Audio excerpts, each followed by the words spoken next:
Hey.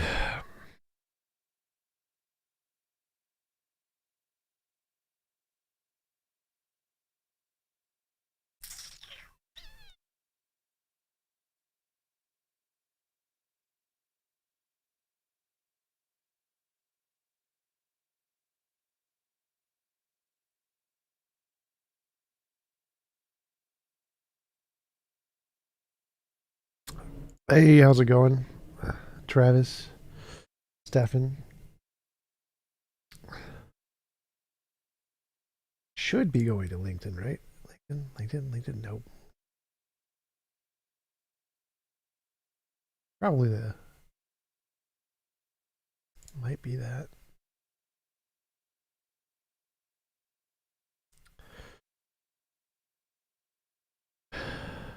Minnesota is still warm. No snow yet. That's good. All right, guys, how's it going? So today I'm going to be going through the vids you want debunked section on Discord, on my Discord.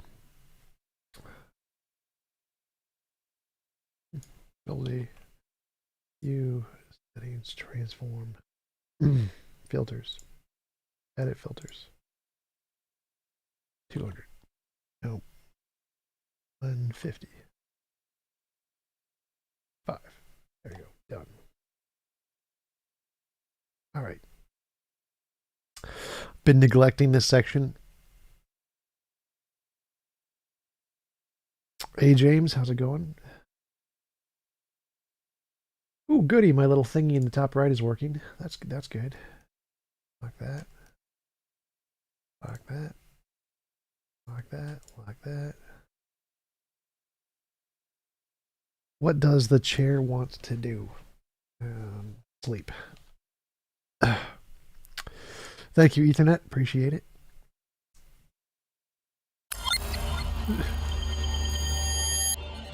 How loud was that? How loud was the new super chat thingy? Don't tell me. Too loud. Fine. Oh, good luck. Good luck at applying for uni. I think that's the British term for university. Call it uni, like the maths. Maths. Loud. Hmm. Um.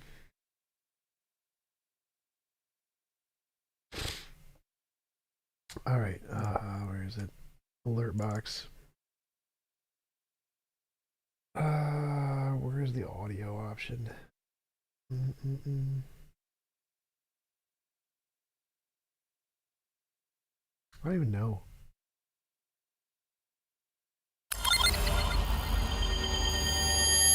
Yeah, I wish. It's just a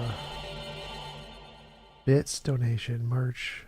How do I change the volume? Hmm. Just, I mean, eh.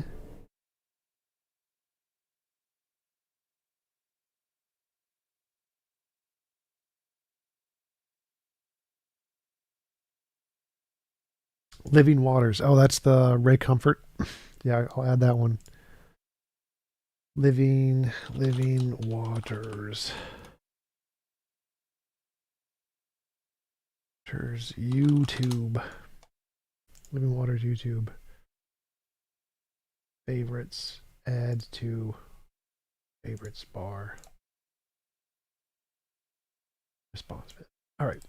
All right. So first vid today is from Quantum Foam.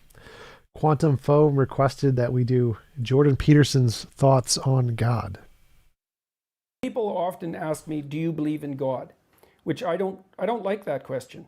First of all, it's an attempt to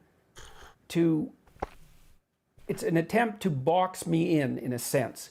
And the reason that it's an attempt to box me in is because the question is asked so that I can be firmly placed on one side of a binary argument.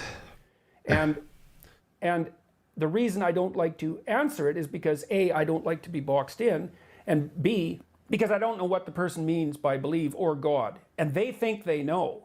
They're asking what you believe. So you can tell them, Jordan. Jordan, you could say, I do or do not believe in an anthropomorphic, non-physical mind that created the universe. That's what they're asking. Do you believe in a non-physical mind that created the universe? Thank you, Greta. Appreciate it. Let me know if how the sound is on those when the super chats come in. People tell me super chat too loud, super chat fine. All right. And so this is not a hard question to ask. Jordan Peterson is just being obtusely evasive here because the question is just, do you believe in a non-physical mind that created the universe? Like, yes or no? It's that simple. Not like it's a tough question.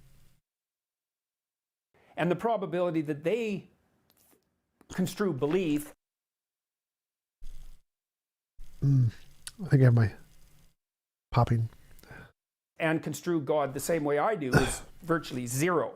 So it's a question that doesn't work for me on multiple levels of analysis. But strangely enough, just as we were talking, the answer to that question popped into my head. I act as if God exists.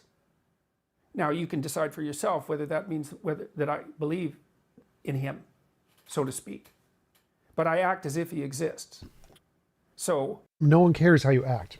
How you act doesn't matter. You can act in any way. It's called acting. People can act as if they're space alien on Mars. What they want to know is, what do you genuinely believe? Do you genuinely believe there is a non-physical mind that created the universe? Let's try to center that. It's like right there. That's a good enough answer for that. Deacon, do you still set it's loud? It's still loud?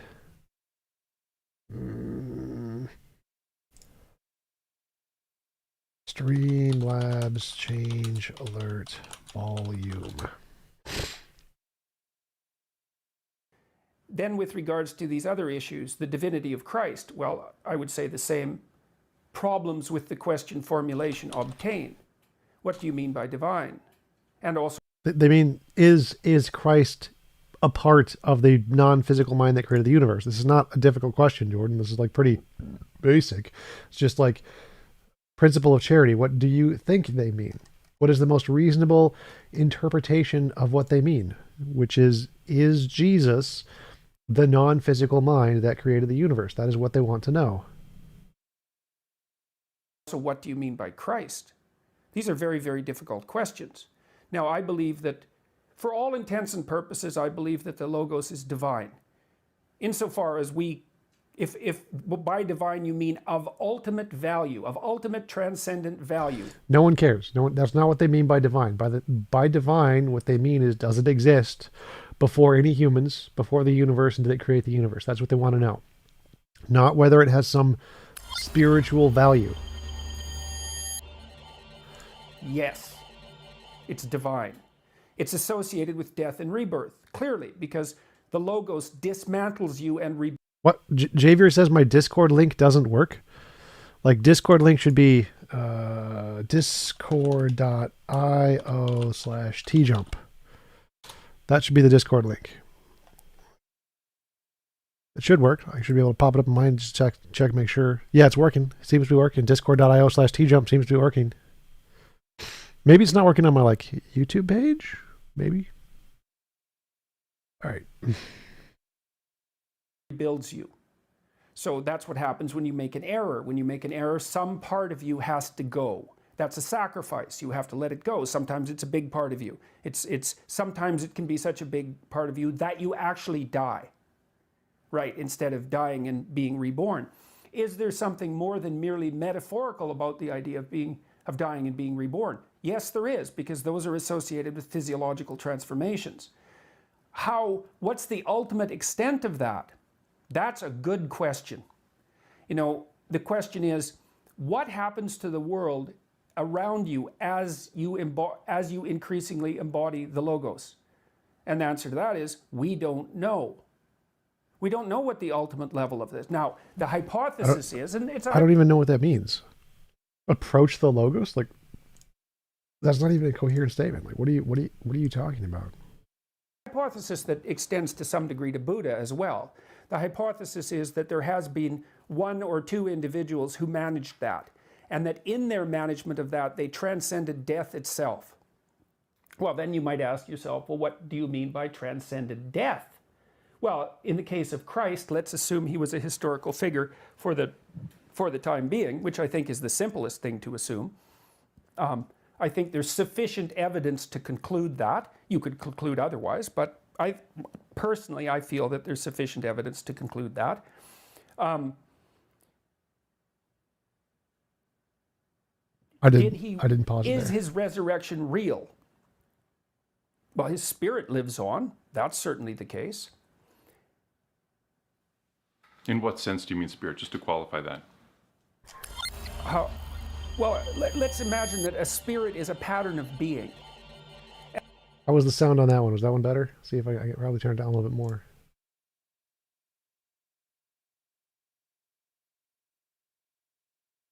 We're down to like 5% save.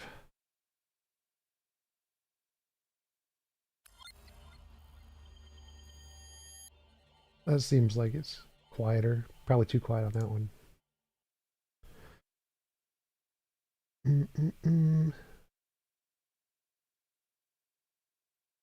Let's move it up to 12%. Save settings, test. Too quiet.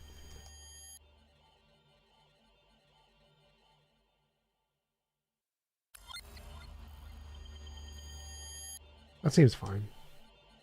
About 18% is about fine.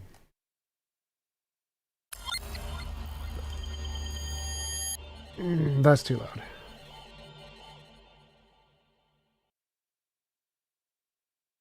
All right, let's go back to the video.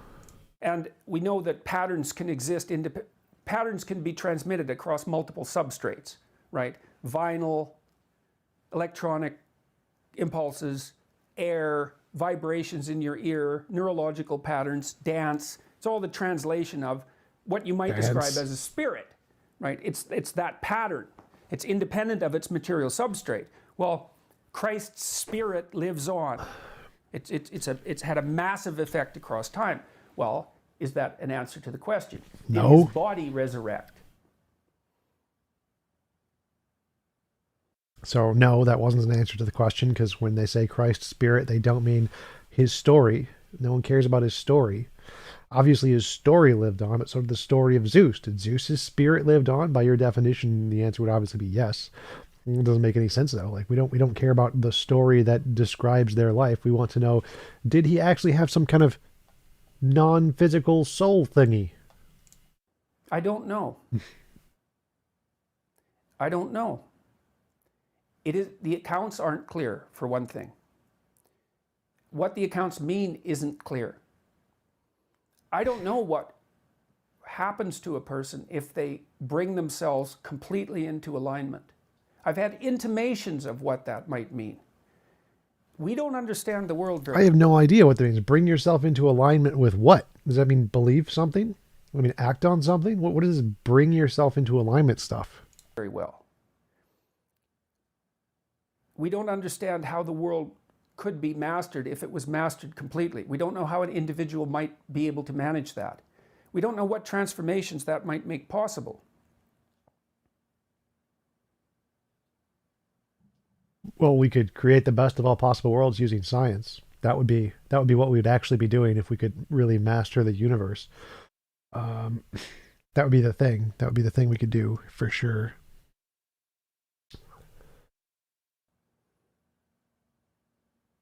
I'm going to do a series on the Bible. That's one of the things I want to investigate more thoroughly and formulate my thoughts about more thoroughly, because it is a crucial issue. A friend of mine said, and I wouldn't describe him. The Bible is an He's issue? certainly not the sort of person that you would describe as a classic Catholic. He's an extraordinarily well-educated individual, and he's come back to Christianity. As opposed to classic Catholics. Burn, Jordan. Nice one, burn. With the most vicious of internal battles, and he said to me, he was the same person who made the comments earlier about the dominance hierarchy, and so he's very insightful. He said that it all falls apart unless you believe in the divinity of Christ and in the resurrection of Christ. And he meant that in a very fundamental way. And there's a way in which that's true, but I don't know exactly what it means yet. No, Joel C., I really don't know what he means by alignment, because alignment here could mean you just believe it, to have your beliefs correspond to reality, so your beliefs align with reality. Or it could mean like you act on it in some way, like you act as if it. So Jordan Peterson language here isn't really clear on what that would mean. Like the metaphorical element of that to me is quite clear. The death and rebirth idea, yeah, I mean, you see that echoed all over. It's the most recent manifestation of that idea is, or one of the most recent manifestations, popular manifestations, is in the Harry Potter series, because it's full of deaths and rebirths of the central hero. Is it not a manifestation of hope for something beyond the finality with which of which we've become inescapably conscious? Well, yes, and of course that's the Freudian critique, right? He just thought about it as a wish fulfillment.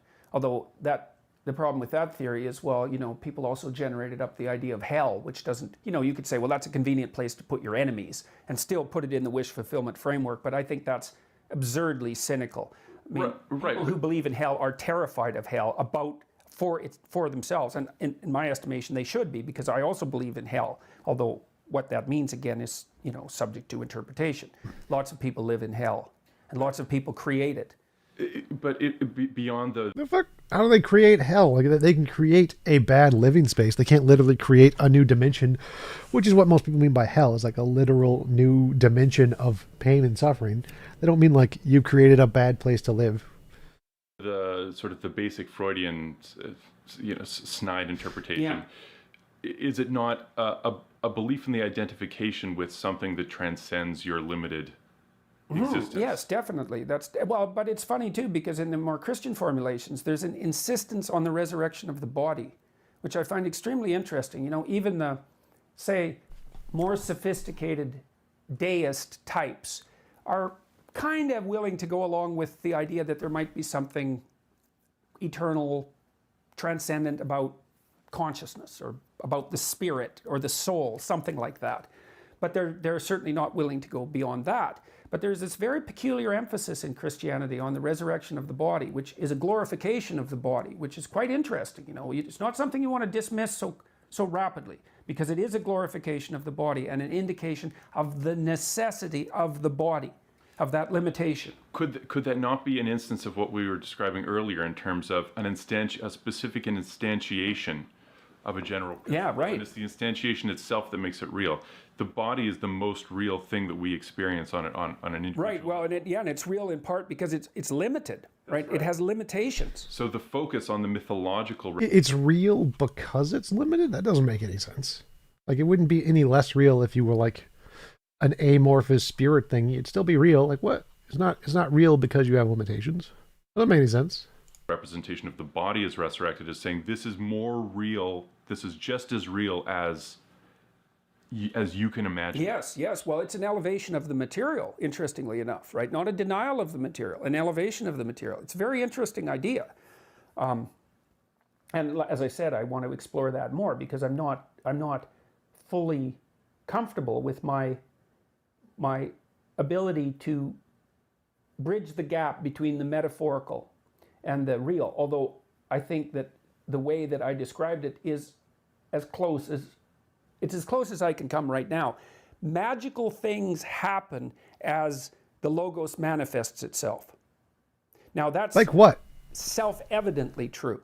That can't be self-evidently true. That saying that something manifests when you like express the logos can't be self-evidently true, because it has to be something like that occurs. There has to be some occurrence. And you have to actually define what the hell you mean by anything you just said. How do we like get in line with the logos? And what exactly does it cause? Like, it can't be self-evident if we have no idea what that even means. What a silly thing to say. When people... And when you say magical, you mean magical for all intents and purposes in terms of our perception as relatively naive human consciousness? Or magical in, like, rabbits out of hats? Well, certainly the former. And God only knows about the latter. So, that takes us afield into strange areas. Like Jung's Jung's observations of synchronous events, for example. We don't understand the world. Like, I do think the world is more like a musical masterpiece than it is like anything else. And things are oddly connected. Now, I know that sounds new agey and it sounds metaphysical, and I'm saying Silly, bluntly, this dumb, is speculative, right? I'm feeling ridiculous. out beyond the limits of my knowledge. But there are things I'm not willing to dismiss the mysterious, because I've experienced the mysterious. Sounds a lot like an argument from ignorance. Like, we can't explain it, therefore it must not be dismissed. It must be something. Like, it doesn't make any sense. Like, if there is no evidence for it, then it should be dismissed as imaginary. That's just how it works. So you have some like actual evidence. A variety of different ways, and it's very mysterious. Very. From a cognitive perspective, is that not the most rational position to take in any case? Because we know our cognition is inherently bounded by a whole range of constraints. Well, we certainly know that we're bounded by ignorance, and that there's far more going on than we know or can know. We do. The problem is that when you start to speculate, it's a projection of your imagination. Now, that's not necessarily a bad thing, because that is actually, knowledge advances through projection of imagination. But the problem is you can see yourself reflected back at you, and then it's self-fulfilling. So you can see... What does that even... You can see it reflected back at you, and that's self-fulfilling? Like, what does that even mean?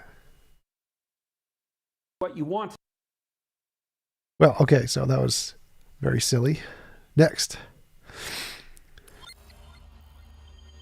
Thank you, Chris. Appreciate the super chat. We will ask the questions. Greetings from Germany. Yeah, you can ask questions. That's fine. I'm up for questions.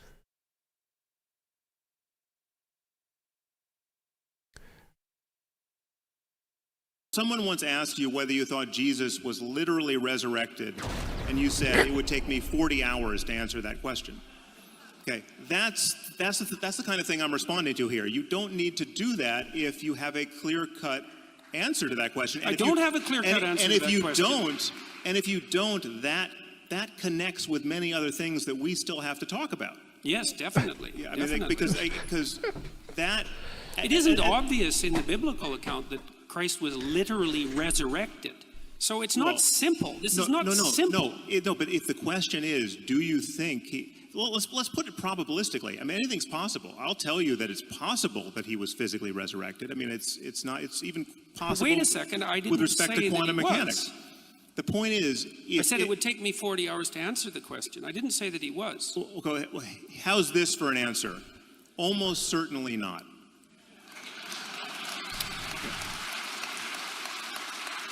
What's wrong with that answer?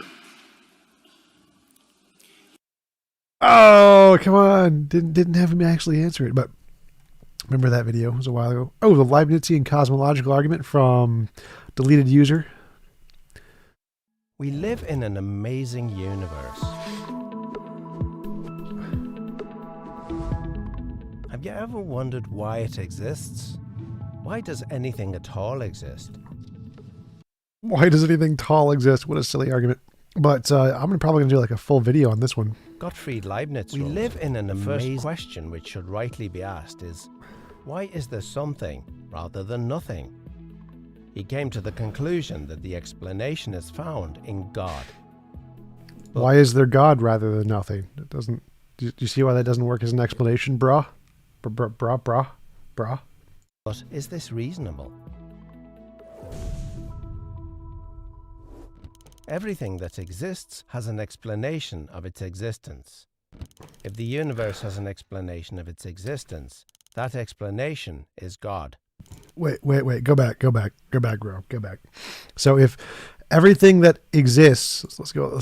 Everything that exists has an explanation of its existence. So if God exists, then he has an explanation of its existence, and that explanation is naturalistic pantheism. Victory for atheism. The universe exists. Well, I mean, God doesn't exist. So you got me on that one. Premise 3, God doesn't exist, so that wouldn't work, would it? From these, it follows logically that the explanation of the universe's existence is God. The Well, logic I mean, of this argument, premise 2 is kind of dumb as shit, because just saying if the universe exists, its explanation is God is like saying, well, if potatoes exist, their explanation is the spaghetti monster. Like, until you could actually justify that premise, it's kind of just made the fuck up. is airtight. If the three premises are true, the conclusion is unavoidable. It's called validity. But are they more plausibly true than false? The third No. premise is undeniable for anyone seeking truth. But what about the first premise? Why not say, the universe is just there, and that's all? No explanation needed. End of discussion.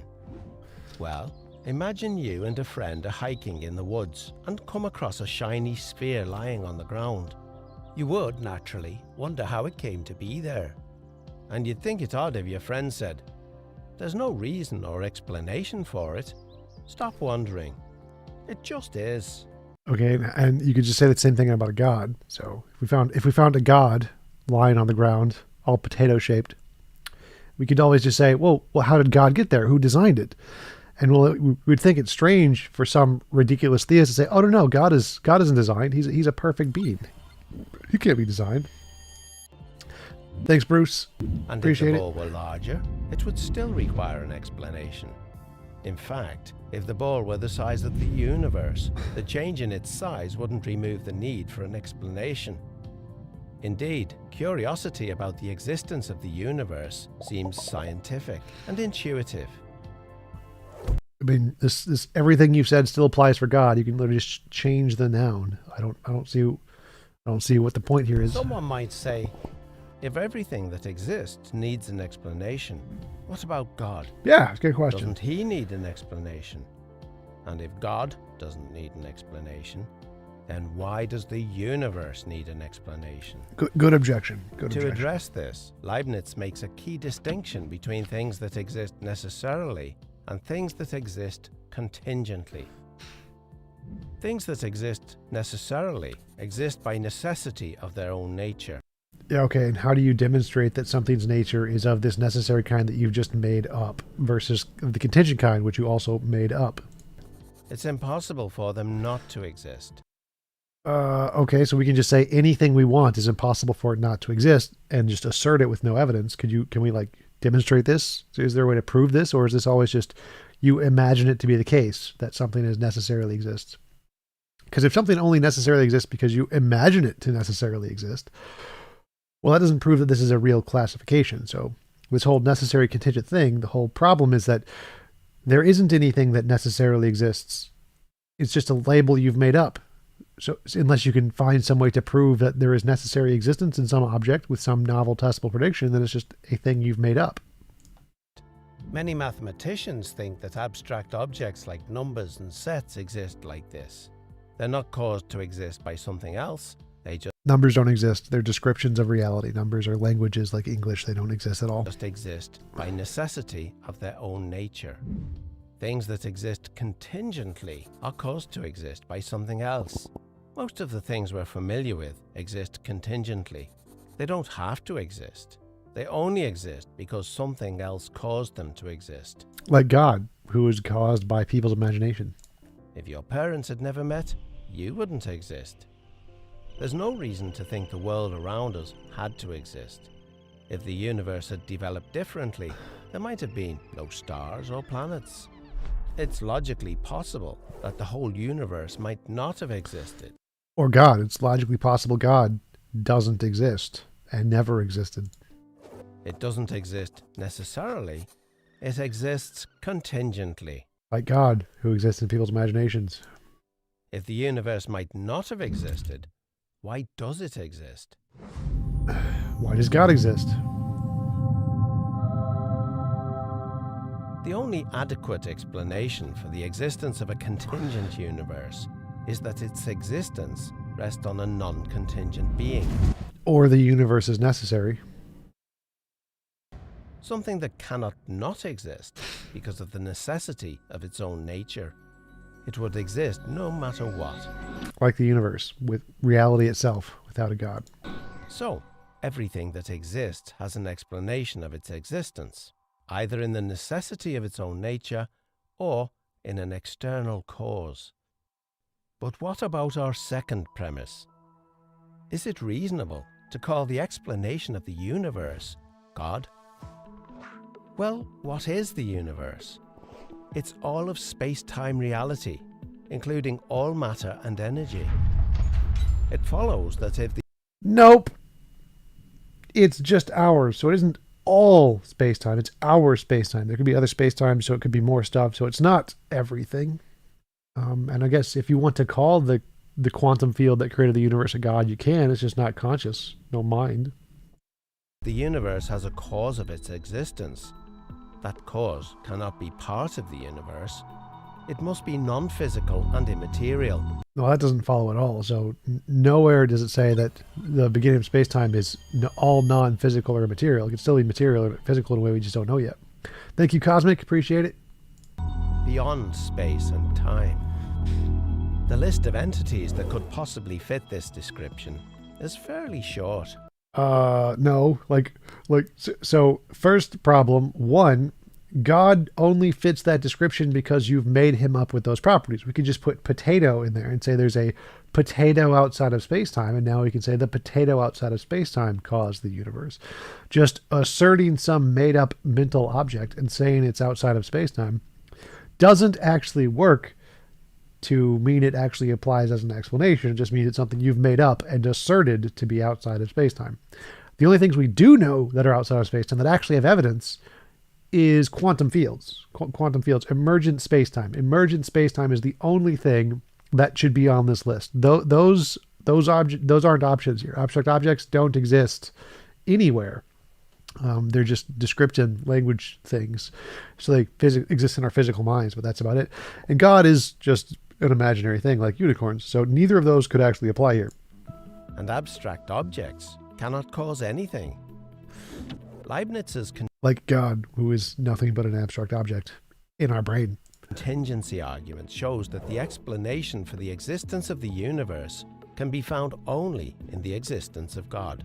Or, if you prefer not to use the term God, you may simply call him the extremely powerful, uncaused, necessarily existing, non-contingent, non-physical, immaterial, eternal being who created the entire universe and everything in it. So one of the common conflations in philosophy here is this word being. Being in philosophy refers to any existing object, any object. It doesn't need to be a conscious entity.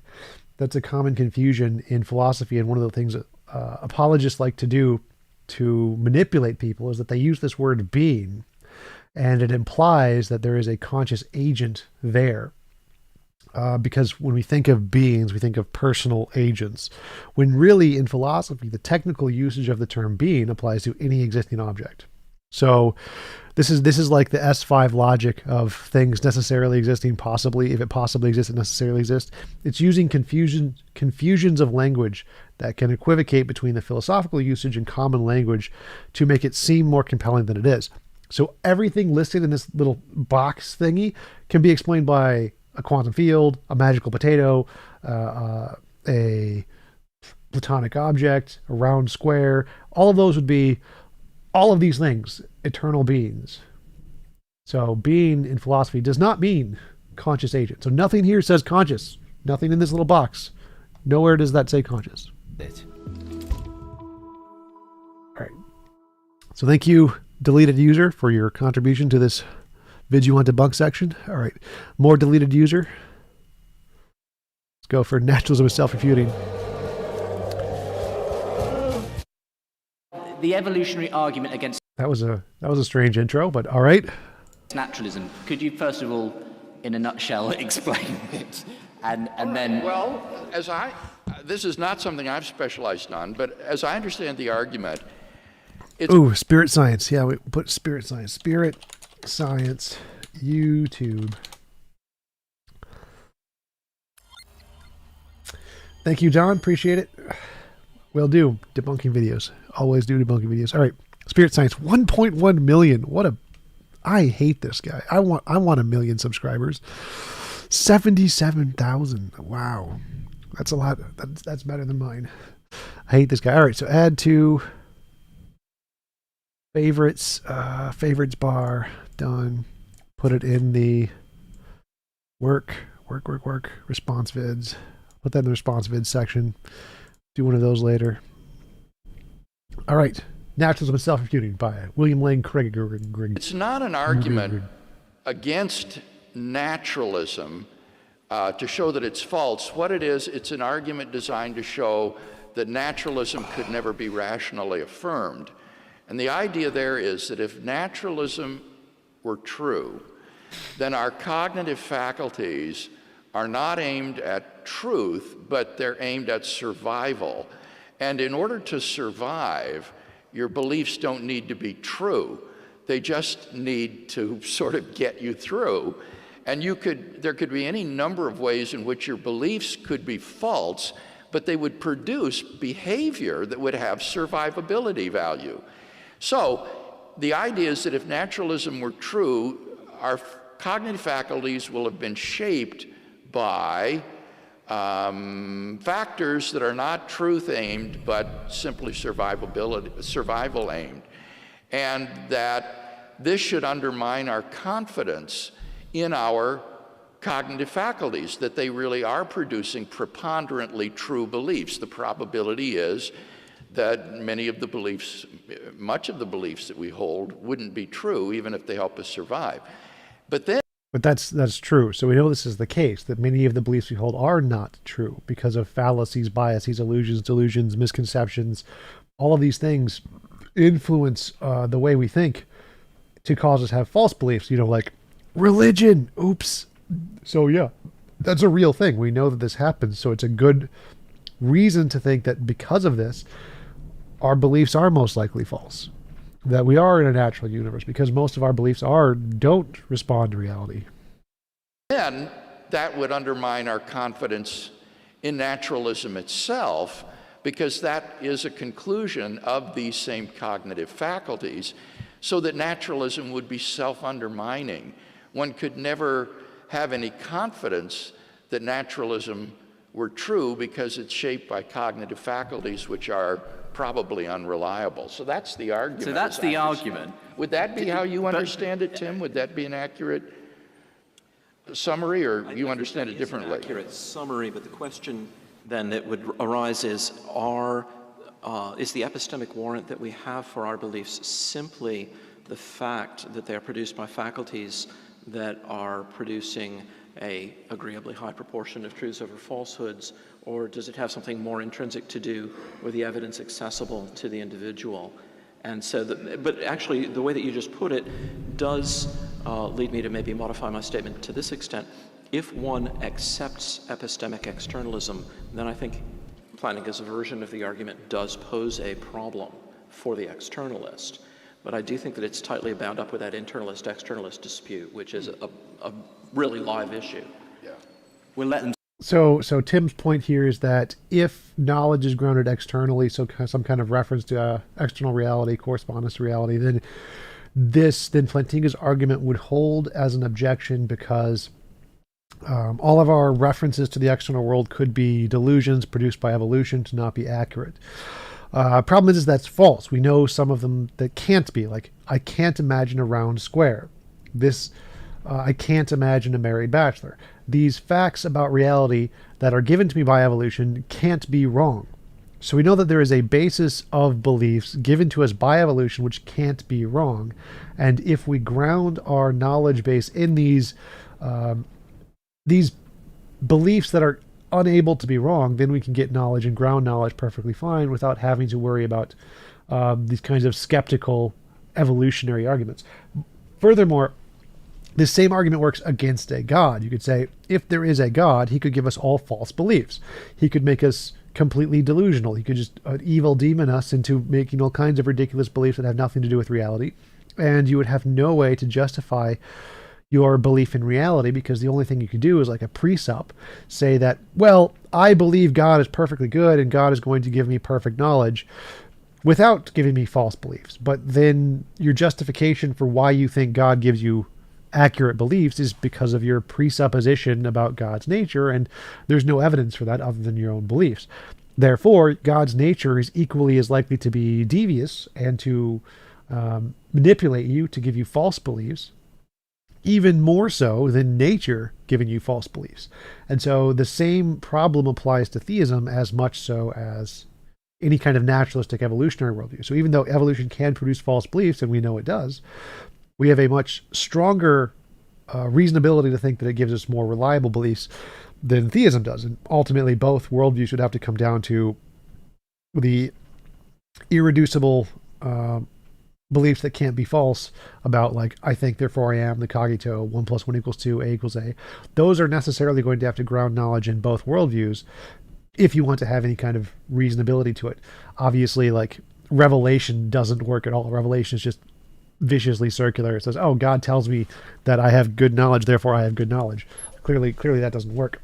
So the correct starting point for any ground of knowledge is, I think, therefore I am, like is what is in my epistemology. Complaining that, well, evolution could produce false beliefs just is irrelevant here, because it doesn't address the starting point of my epistemology or the epistemology of most people. It's just not a valid concern.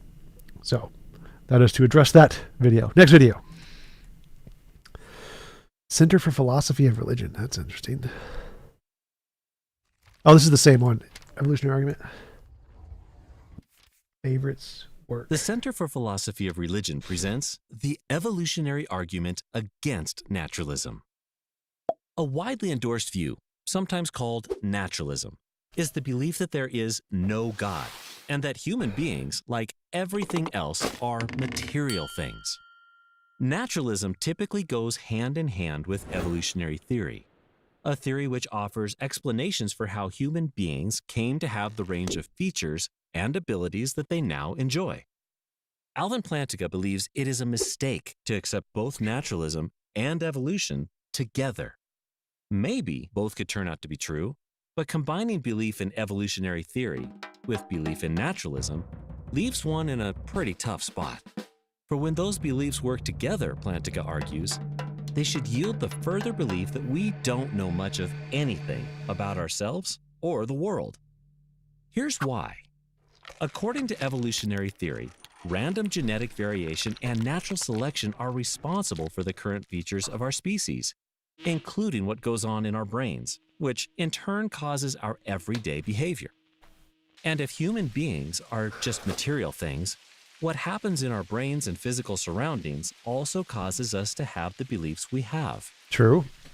These evolutionary processes enhance the fitness of certain creatures, leading to the reproduction and survival over others. But the truth of our beliefs in this process plays much less of a role than we might think.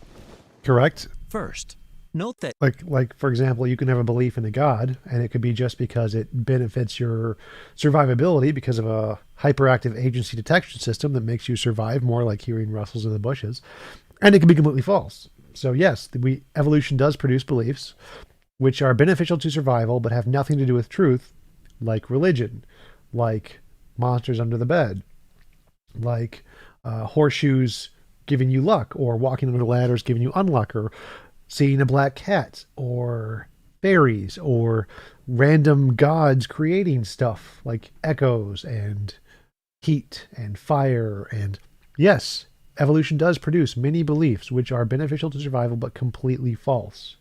We know this is the case. But this doesn't undermine knowledge, because evolution can't make all of our beliefs false. It can't make me imagine a round square. It can't do it. No matter how hard it tries, it's not going to be able to accomplish that. So we do have grounds for some belief that we can build all of our other knowledge off of, which are reliable beliefs that can't be wrong, like I think therefore I am. So this argument does not work to undermine knowledge, because even if evolution made all possible beliefs wrong, it can't make all of them wrong, because it can't make me believe in a round square. Thank you, Greta. Appreciate it. Even if beliefs Hail T-Jump, I like this. I want to start a religion. I think that would be a really good thing. I want to start a religion, get like a church going, copy the ACA, build a broadcasting studio, start a bunch of call-in shows, get some meetup groups started, and start doing events. I'd like to do like one speaker every month, partner with the local university, fly in a different speaker, different professor, philosopher, atheist, whatever, And I definitely would like to start the atheist religion. That would be a really cool thing. We're trying to figure out the logistics of it, but need to get enough funding to get a church of some kind locally near the university. And then, yeah, it'd be really cool to start a church. Generated behavior. They need not be true to lead to survival and reproduction. You're truly believing poking a bear will get you mauled, or you're falsely believing poking a bear will get you abducted by aliens, both lead to the same kinds of action and will help you live to see another day.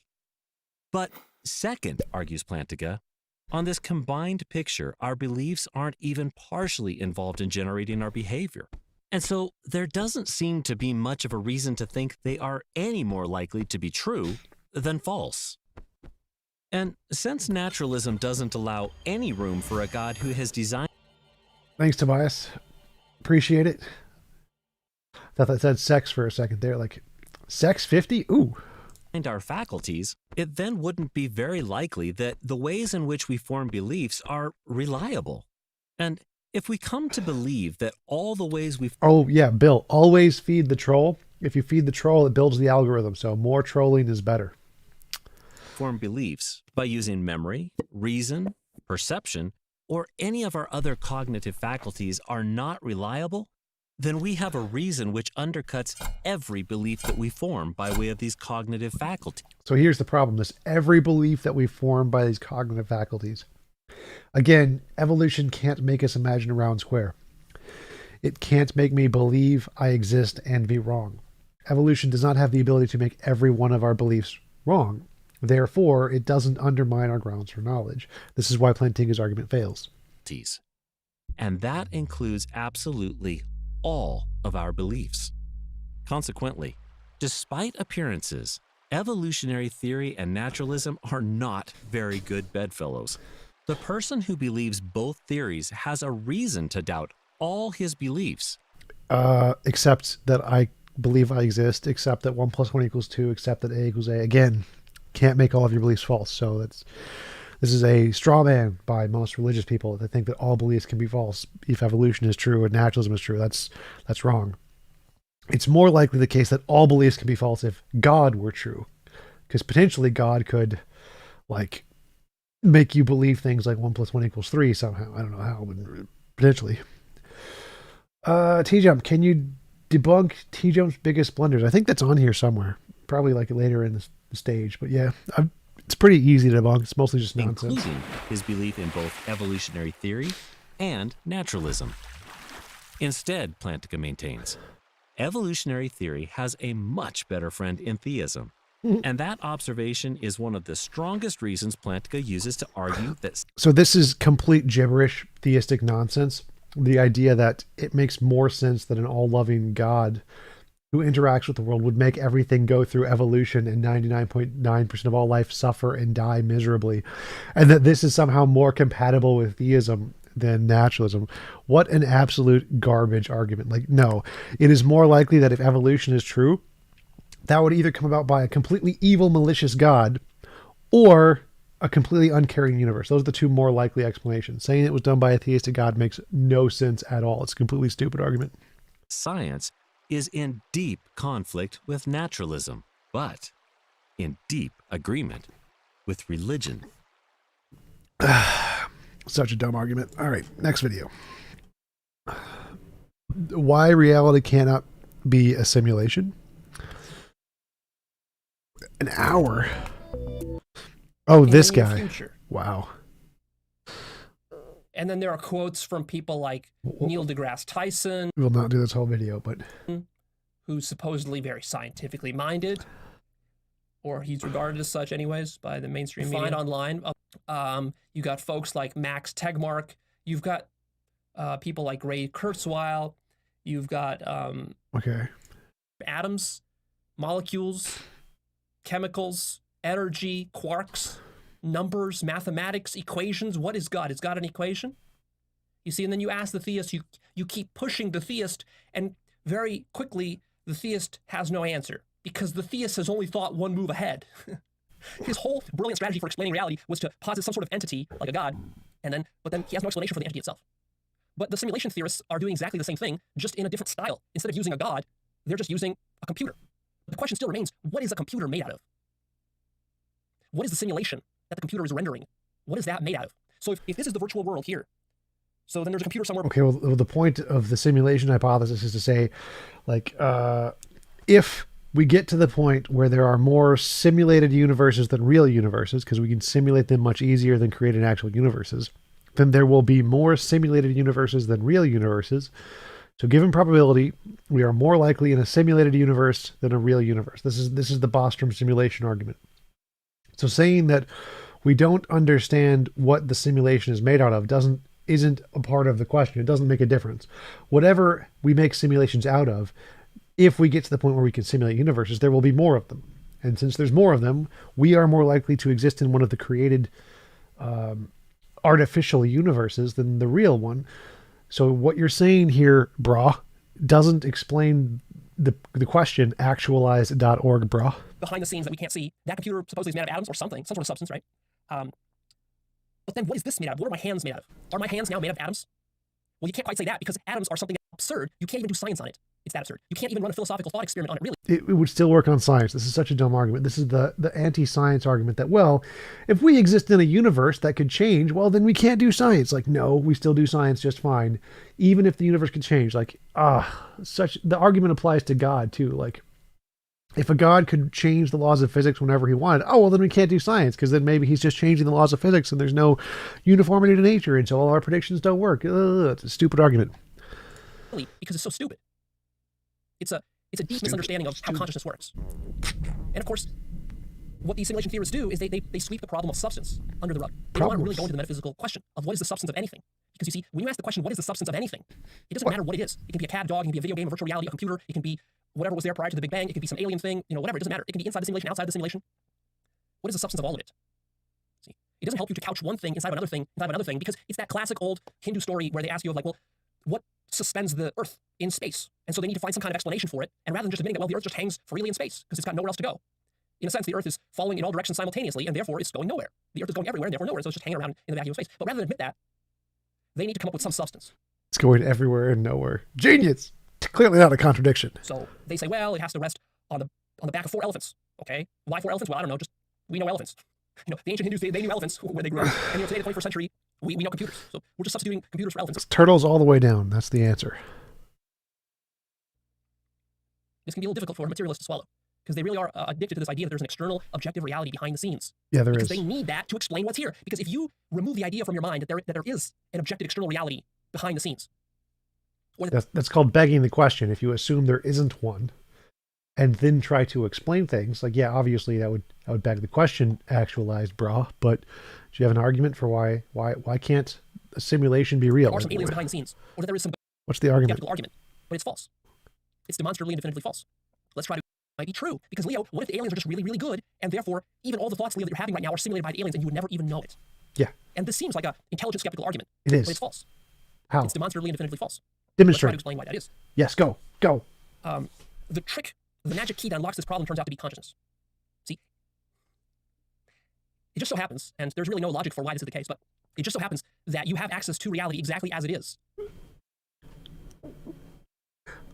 This is a bad start. So if you say there's no logic to why this is the case, and then say, well, whatever you say after that is kind of dumb. You said, so there's no logic to why this is the case. Then the next thing you say is obviously unsupported gibberish.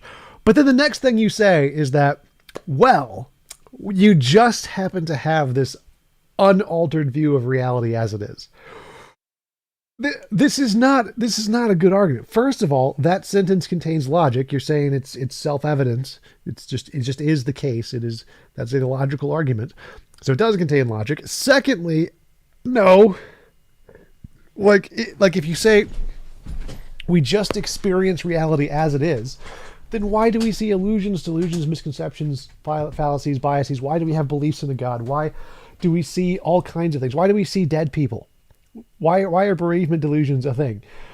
Why do we see little miniature people? Like Oliver Sacks has this great speech about all the different kinds of illusions we have, and one of where you see miniature people that are like leprechauns, and it's an actual illusion.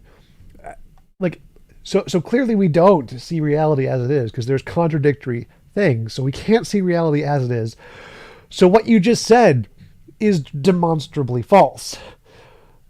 So, and so your argument is that, well, we can't be being deluded by aliens with technology because we just necessarily see reality as it is. Like, no, this is the presup God argument that no, we can't be wrong because God gives me perfect knowledge. He just loves me so much that I can't be wrong. It's such a dumb argument. At all moments, including right now. What's happening right now to you is exactly what reality is. No, it's not. No, it's definitely not. What's happening to you right now is what reality really is. So is this object solid? Is this a solid object? Or is it 99% empty space between the particles? Like, it's not solid. I'll give you a hint. Not solid. Are the colors I'm seeing actually there? Like, I'm looking at a TV screen. So at the TV screen, I see these nice, pretty blues and greens and yellows on my TV screen. Are those really there? No, they're not. We know they're not there because we know that the TV screen has 3 kinds of LEDs, red, blue, and green. So there's no yellow LED anywhere there, yet I can see the yellow in the little volume thingy. And it's just an illusion produced by my brain. So we can demonstrably show that what you just said is bullcrap, actualized. It's not the case that the way you see reality is the way reality is. That's the opposite of reality. Only question is, are you conscious of what it is? Or is your mind veering off into all sorts of fantastical directions about atoms and molecules and brains and chemicals and external realities and aliens and simulations, computers and electricity and gods and all this? Is your mind doing all that? Or is your mind fully conscious of what's here right now? So if you were fully conscious of what's here right now, you would become conscious of consciousness itself. You become conscious of consciousness itself. Like, wow, this is silly. Like, I can be conscious of my consciousness and still think of atoms. It's magic. It's like, oh, look, I am conscious. And there are atoms and planets. And they exist. Science is a thing. And I'm conscious of my consciousness. So have I achieved your magical narrative of consciousness state yet, even though I still believe in atoms because they're real and science is a thing? You become conscious that consciousness is not supported or grounded in any substance or substrate. What? How does that work? Oh God, this is the Descartes' Cartesian dualism argument. The Cartesian dualism argument is that I think, therefore I am, and in his argument, the I there necessitates that it's pure consciousness, that it's not a material thing, which was demonstrated to be false by Bertrand Russell, who said, well, no, you're just presupposing what the I is. The fact that you think, therefore you are, doesn't tell us anything about what the I is. You could be purely material, you could be some combination of material and soul stuff, or you could be purely soul stuff. The I in the I think, therefore I am doesn't give us any indication what the I actually is. So it's begging the question to assume that just because you are conscious, that consciousness is in fact some extra substance or some particular substance. We have no idea what it is. So it does not, in fact, give us any indication of what it actually is, just to say that we are in fact conscious. Consciousness is the substrate. Consciousness, contrary to the scientific materialistic paradigms and theories about it, consciousness is not something that is happening in a brain or in a body or in a living organism. Consciousness That's great. Do you have any evidence for this, or are you just making crap up? Is not something that is being mediated by molecules or chemicals or atoms. That's great. More claims. Do you have any evidence for these claims? Rather, all of those things are distinctions being imagined by consciousness. So what reality is consciousness imagining everything and anything, which is reality. Okay, do you have any evidence for this? Like did the planets exist before any consciousness? You're going to say no because you think consciousness is real. That means that all of the scientific proof we have of dinosaurs, of things that no mind imagined, they didn't exist before minds imagined them. So before humans knew about other galaxies, no other galaxies existed because there's no mind to exist. It's such a dumb argument. Like, obviously, the reason all scientists say you're full of crap is because all of the evidence goes against your nonsense. So consciousness is imagining an atom. Consciousness is imagining energy. Consciousness is imagining mathematics. Consciousness is imagining the... All right, that's enough of that guy. Debunked him enough. That's probably got taken down, didn't it? Yep, that video got taken down because it was a anti-COVID vid. The Holy Bible, Book 1, dramatized audio. Genesis, chapter 1.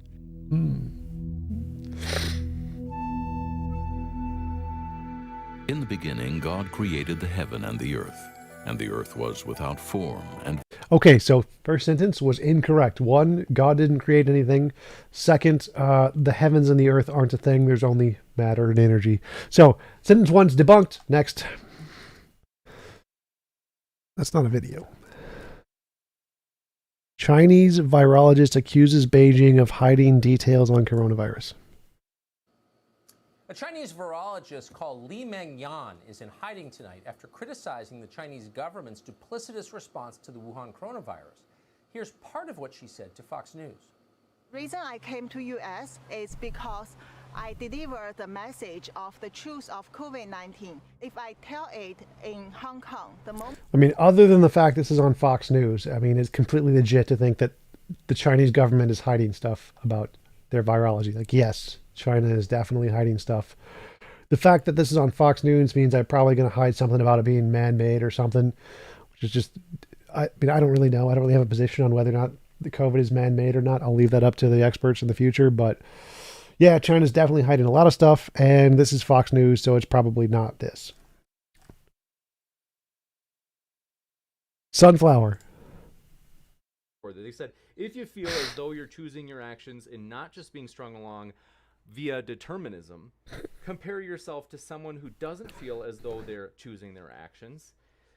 And they're saying, like, what accounts for the difference in this feeling of people who feel that they're just on a deterministic path and other people who might think that they have this kind of feeling of full-blown libertarian free will? What? It's just a trained belief, like people who believe the world is flat or people who humans, or even among humans, where it is worded in a sort of difficult way. Possible. Hard to convey what I was actually asking in the, you know, like whatever 250 word limit. So let me just be clear. I'm asking about, I mean, among humans, or even among potentially intelligent animals, or even AI outside of humans.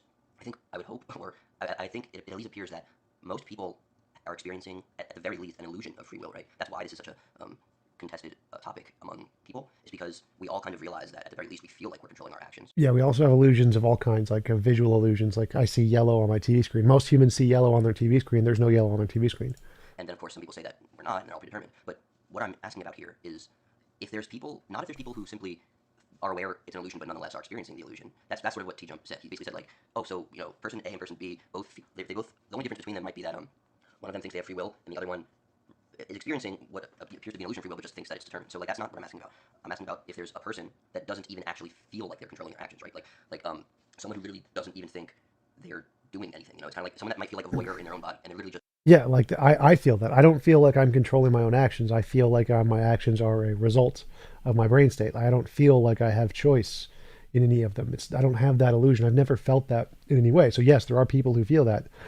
I'm one of them. I've talked about this previously on other videos, that this idea of free will is a cultural thing. Like, not everyone has felt this. There's cultures who haven't felt this. It was a long time ago where I went through videos of talking about how cultures only feel free will once they have this kind of westernized view of the world. So yeah, it's pretty common to not actually feel like you have free will and that you are determined. And there's many societies that have that, like Calvinism. Calvinism thinks that you're completely determined by God.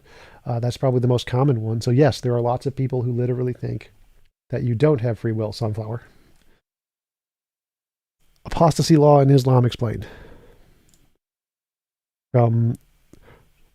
Frost uration? Frost uration? Sounds like urination. When it comes to apostasy, it's based on similarity, and similarity between people. So shared values, like being the same religion, because historically Islam was not based on race.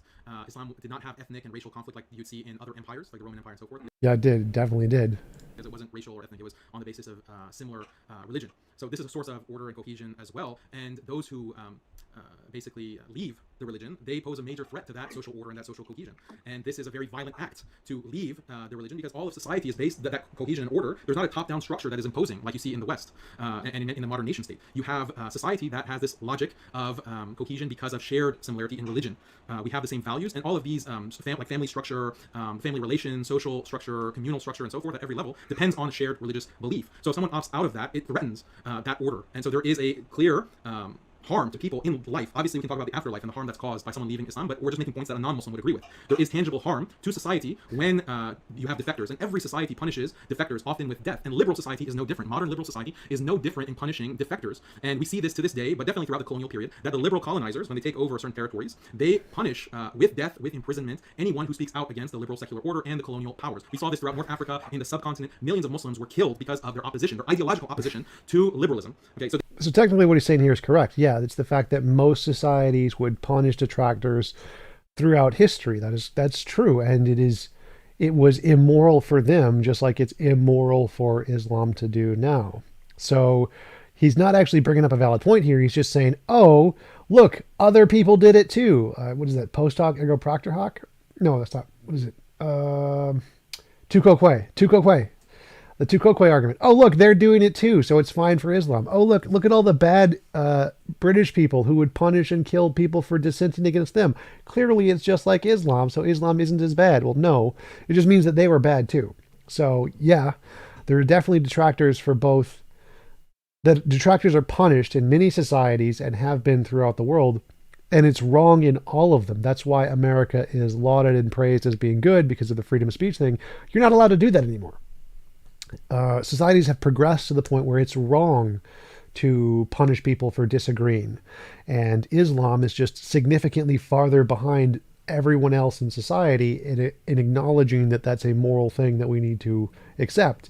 So even though he's right that, yes, many societies have punished detractors, it's a tu quoque fallacy, because he's saying, oh, look, they did a bad thing just like we do a bad thing, therefore it's not bad, which is clearly false.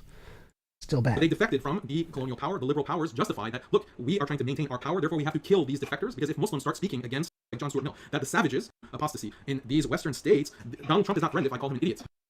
And then once they've entrenched power, then they'll allow things that don't actually... All right, so we addressed that one. Essentially 7 points that person says prove theism is most logical. This is, you know, like, go over here. Like what? I can't see the oh, wow again. So many words. Laws of nature, mathematical and physical laws are evidence. They are also evidence for design? No, they're not. Existence would not be possible without these laws. That's not true, because they're descriptions. Laws of mathematics are descriptions of the physical universe, but obviously we need physical laws for reality to exist. So I agree with that part. Everything would be chaotic without these laws. Like, even chaos would be described by some pattern. So even if everything was chaotic, that would still be described by some law of nature.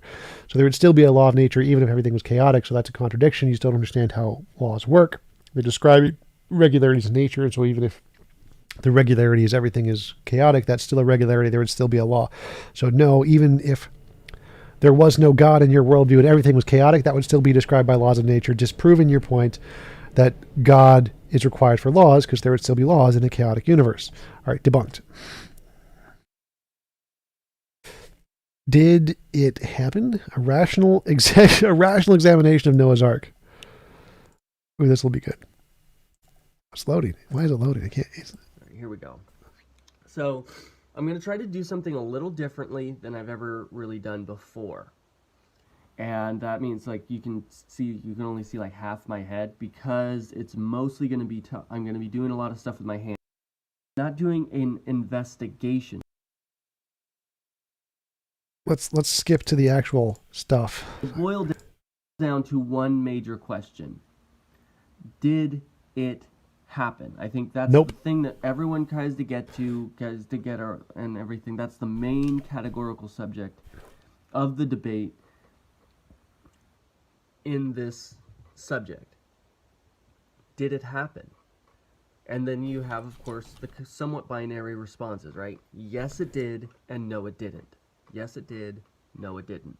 So you have like the atheists, the agnostics, there's a few evangelical whatevers out there that'll say, no, it didn't really happen. And then you have on the other side, you have the yes, it dids saying,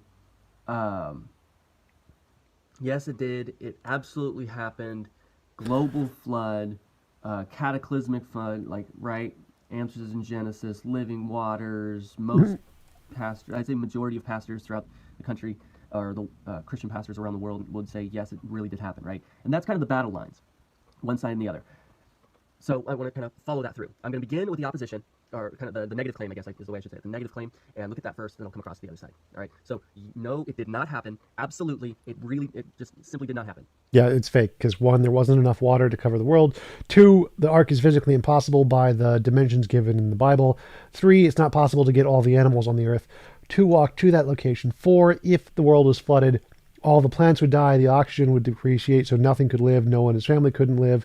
So yeah, all of the things in reality prove Noah's Ark isn't physically possible unless you're going to make for some local flood argument that is completely ridiculous. But local flood at least isn't as bad as global flood. Okay, something that comes to mind is in that Netflix thing that Nye did. Thank you, SkyGG. I appreciate it. I think of myself as a cool guy. He actually just had a little Noah's Ark, whatever it was, diagram, the children's toy thing. Like, no, it did not happen. Thing. Like, no, it didn't. Neil deGrasse Tyson, right? No, it didn't. I think if that is your position, no, it did not happen, then why do we have this narrative? You say, well, it's in the Bible. And, well, of course. Duh. I mean, narratives happen all the time, whether or not they actually occurred in reality. Harry Potter is a narrative we have that didn't occur in reality. Like, this is, what? It's in the Bible. It's Genesis 6-9, right? But why do we have it? If it did not happen, absolutely did not happen, why is it in the narrative of the Bible? And they'll go in a couple of different directions with it. First off is that it was made up, just completely whole cloth, made it up. Or Epic of Gilgamesh. Doc, there were vast amounts of vented water from the firmament. Well, if there were, where did it go? Because there's still not enough water on the planet today to do it. So where did all the water go? Gilgamesh has a similar narrative in it, right? They stole it. The ancient Jewish writers who originally transcribed the Old Testament, Book of Genesis. Some of my best friends are fictional caterpillars. Nice. I love it. I love it. Mine too. I don't have friends. We're kind of compiling and following it, right? Do the copyist process. They stole it from another culture and just put it in there, right? Those are the two like hardcore positions. Now you're in the position of, but why do we have this story? Think about the comparisons to like the Epic of Gilgamesh or to other ancient proverbial, figurative. People change stories all the time. Like there's a vast history of people taking old stories, changing it and modifying it to be slightly new stories. That's a common thing in literature. Not hard to explain. Narratives that are out there. Other things that are just in the Old Testament as well. Why do we have that story? If you were to take 6-9, it goes from 5 to 10, you have a genealogy and then jumps to Tower of Babel essentially, right? If you just did that in chapter 11, if you just did that. Tower of Babel also didn't exist, by the way. Languages existed far before the Tower of Babel, which makes it such a dumb story. Like, of all languages originated from the Tower of Babel, why were there languages before that? No Noah story, just genealogy and then Tower of Babel. The story would almost kind of still fit narratively. You would have continuous family tree, hotspot story. That's kind of the story of Genesis anyways, right? So I don't think if it was not there and it never was in there, then if it just did that, I don't know that anyone would even notice that there was a gap in the text. Kind of like how in Romans, you have 9 through 11 is this kind of sidebar section of the story that is, it goes from 8 to 12 almost without a hitch, right? It's almost like or you could say like in a narrative perspective or literary standpoint, there are a lot of television shows, right, where it just has an episodic episode where it doesn't really connect to the overarching plot of the season. An episodic episode? Monster of the week, right? So I think if you want to consider yourself rational atheist, rational agnostic, rational negative position holder, then you have to kind of like, why do we have this precise story? Because somebody made it up, like all stories. Like, this is not a hard thing to explain. Poof, I just magically explained your entire story in like 5 seconds. And I think that it tends to degrade pretty quickly here with 3 different positions. Number 1 is I don't know, which is okay. I don't think anyone necessarily knows other than you have the divine revelationists, right? Or the, those who believe that the Bible is inspired and inerrant, right? But what you can perfectly say I don't know to a point. The next thing, like we can have a good, long, deep discussion. You and I, if you're an I don't know, maybe you can call yourself agnostic there. I don't know, because we can talk about the fossil record. We can talk about answers in Genesis. We can talk about Bill Nye. We can talk about all those different source features and some evidence. Let's go to the Grand Canyon. Let's take a look at some of those strata layers, right? We can have a long, deep, and neither one of us necessarily changing our minds, but I don't think it's a good idea to stay there. I think at some point you do need to like do a little bit more work. The next thing is that it doesn't... That reminded me of something. There was Where's it? So, geologists at Grand Canyon on Noah's flood. Videos, give me the videos, give me the videos, give me the videos. Is it this one? Let's talk. That doesn't seem to be it.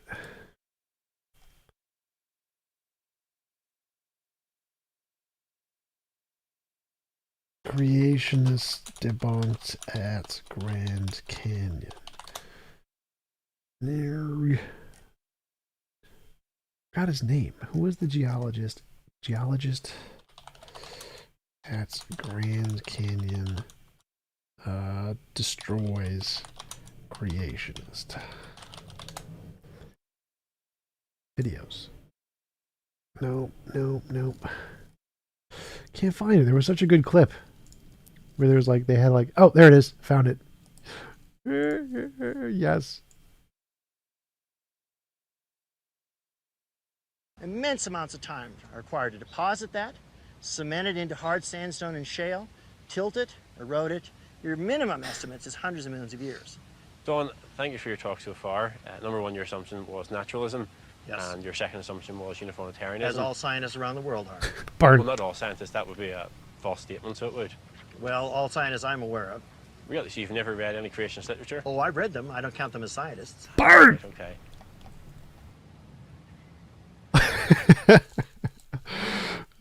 Matter. If you slide that direction, like you kind of moved away from me. Often in the conversation with an I don't know, eventually the line gets dropped. I don't think it matters why. If that's true, and you believe that it doesn't matter why the story is in there, it's just a made-up thing inside of a whole catalog of made-up stuff in there, it doesn't matter, then you and I are going to have a very difficult time having just a simple conversation about it, because there's kind of a lack of engagement from you about it. If that's your opinion, I mean, that can be your opinion, and then you... Yeah, it's fake. It's a fake story. There's no evidence of it. There's no archaeological evidence of it. It's been debunked by many different ways. Like, I don't know what else you could... What logical position you could have other than it's completely fake. Take the and then you kind of practically roll it out of it. I don't know, and I don't think it matters. The last position is, I don't know, it doesn't matter, and I don't care. If you are that position, I don't care either. You probably didn't click on this video. Why is he bringing up this ridiculous stuff? Like, get to your argument, some kind of evidence or something. Myth, maybe, myth of history built into that. But I think that's where they will begin to hedge. Well, we don't know dating. We do know dating. We know dating very well. Value to the conversation. I think in some ways it's clearly backtracking, right? What? And then at the very end, and you're going to have a lot of atheists that kind of get at the very deepest root, right? Isn't this story just hard to believe? Hard to believe. And the answer is yes. What does it have to do with anything? Like, do you present any evidence any point in here? Like, any evidence anywhere in this lecture thingy you're giving? It's hard to believe that they'd be capable of doing that, much less that they'd even want to do that. But they did do that, right? So it's not just because something is hard to believe. Where is the evidence? You have, like, you could say that it's just the narrative of the flood by itself is hard to believe. I don't care if it's hard to believe. Hard to believe isn't evidence. Give me evidence.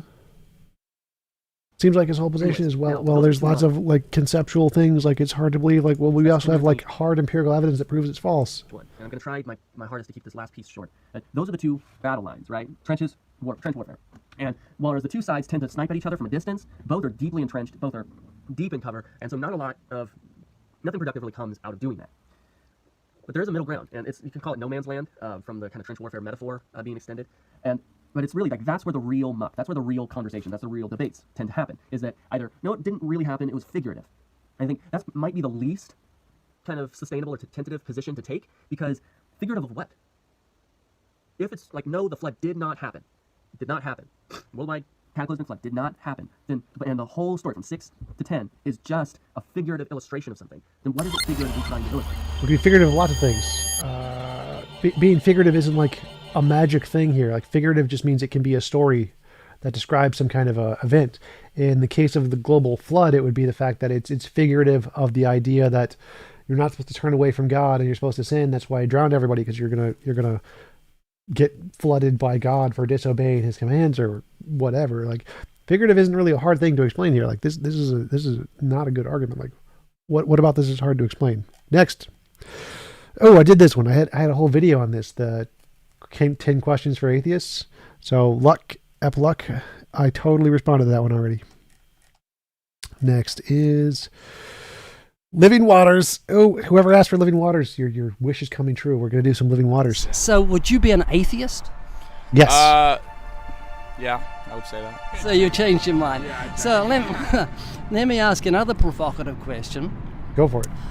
Why wouldn't you want it to be God? Are you doing something you know is morally? The reason I don't want there to be the Christian God in particular is because the Christian God drowned millions of babies, killed people for no reason, turned them to salt, sicked bears on kids for making fun of a bald guy, killed some guy on the Sabbath for doing the Sabbath, caused Jatapath to sacrifice his daughter, can't win in a battle versus iron chariots, grabbed a guy by the nuts, playing dirty during a wrestling match, killed more people than Satan did, cast Satan out for no other reason than the fact that he wanted to be respected. Like, if there was a real God and some angel who was not as infinitely powerful as you said, I would like to be God, you can just be like, well, good luck with that. Have fun. If anybody wants to worship you, you can do that. I'm going to go back to like doing my own thing now. But no, God's like, I must destroy you and send you to the depth of hell because you dare desire to me be, because that's matters. Like, most idols, you desire to be your idols typically. Like, oh,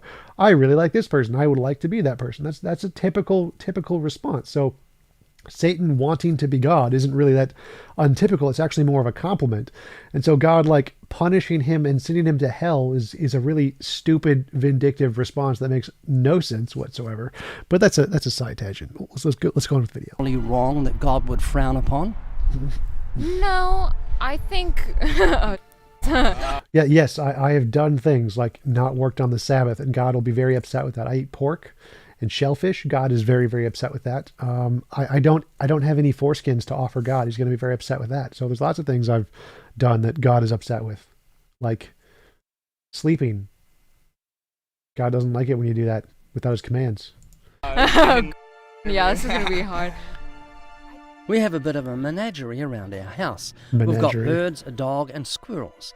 They eat our apples, but that's okay. We also have cool hens, and recently we had some cute new chicks, but they don't stay cute for too long. They get kind of flighty as they get older, but if you gently stroke their feet, for some reason it causes them to stop still. And there's a lesson for addressing the lost. Am I going to liken human beings to chickens? Certainly not. There's no comparison. Chickens don't rape and murder each other. But we can learn from this that there's a way to stop human beings in their tracks and have them listen. Simply appeal to their will to live. No one in his or her right mind wants to die. Find that sweet spot, and they'll listen to what you have to say. But never forget that we wrestle not against flesh and blood. So it'll be time. This is a great strategy by Ray Comfort.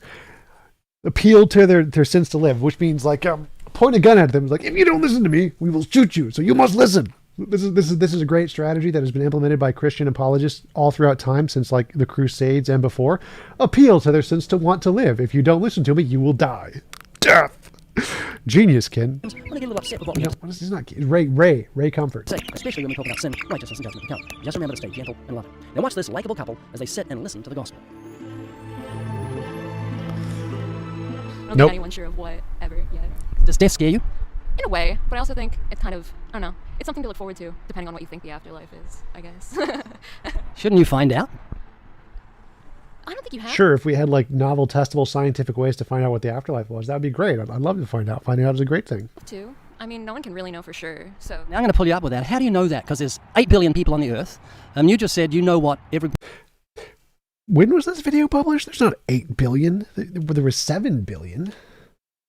Person knows and doesn't know when you said nobody knows. All you can say is that you don't know, and that's a big difference from the 8 billion people, because someone that... Well, what I can say is that the best scientific minds and the people who are most qualified to research it don't know, so it's highly unlikely that any kind of street preacher guy solved the answer when science can't solve the answer. He's probably just making stuff up. So yeah, we can say that nobody knows. It's reasonable. Nobody knows. We haven't solved that problem yet. They might know. What about you, Alex? Are you afraid of death? I think everybody's afraid of death. So yeah, I'm afraid of it. Yeah, it's so scary. It's haunting. It's always there saying, you know, it's coming. You don't know how it's going to come. It's like there's an elephant in the room that nobody talks about, and it's stomping on everybody, and it seems that no one can get out of the way. Do you believe in God's existence? No. Not what about you? Yeah, not as a person. I feel like there might be a higher power of some sort, but I don't think it's God. You know? Like, I don't think it's some dude. Is this higher power clear? Some dude. I love it. Ever? I mean, it's some... No, there is no creator. It has no mind. There is no consciousness that created the universe. It's just quantum fields. Somewhat smart. I mean, all the way down. Quantum fields all the way down, not turtles. Obviously, we're all here somehow, so... Are you smart? Sometimes. Okay, could you make me a frog from nothing, or maybe a bird or a puppy, or a chicken or a horse or a cat or a cow or an elephant or a giraffe from nothing? Could you do it?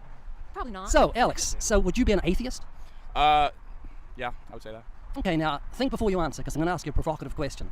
As an atheist, do you really believe the scientific impossibility that nothing created everything? Because that's the... No, because that's not what the position in science is, Ray Boy.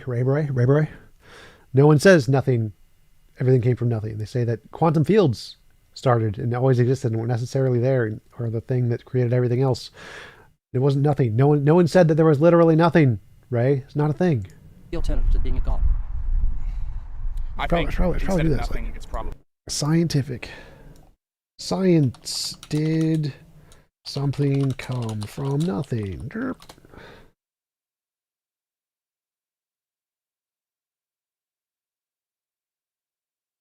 The fallacy of nothing. Can something come from nothing?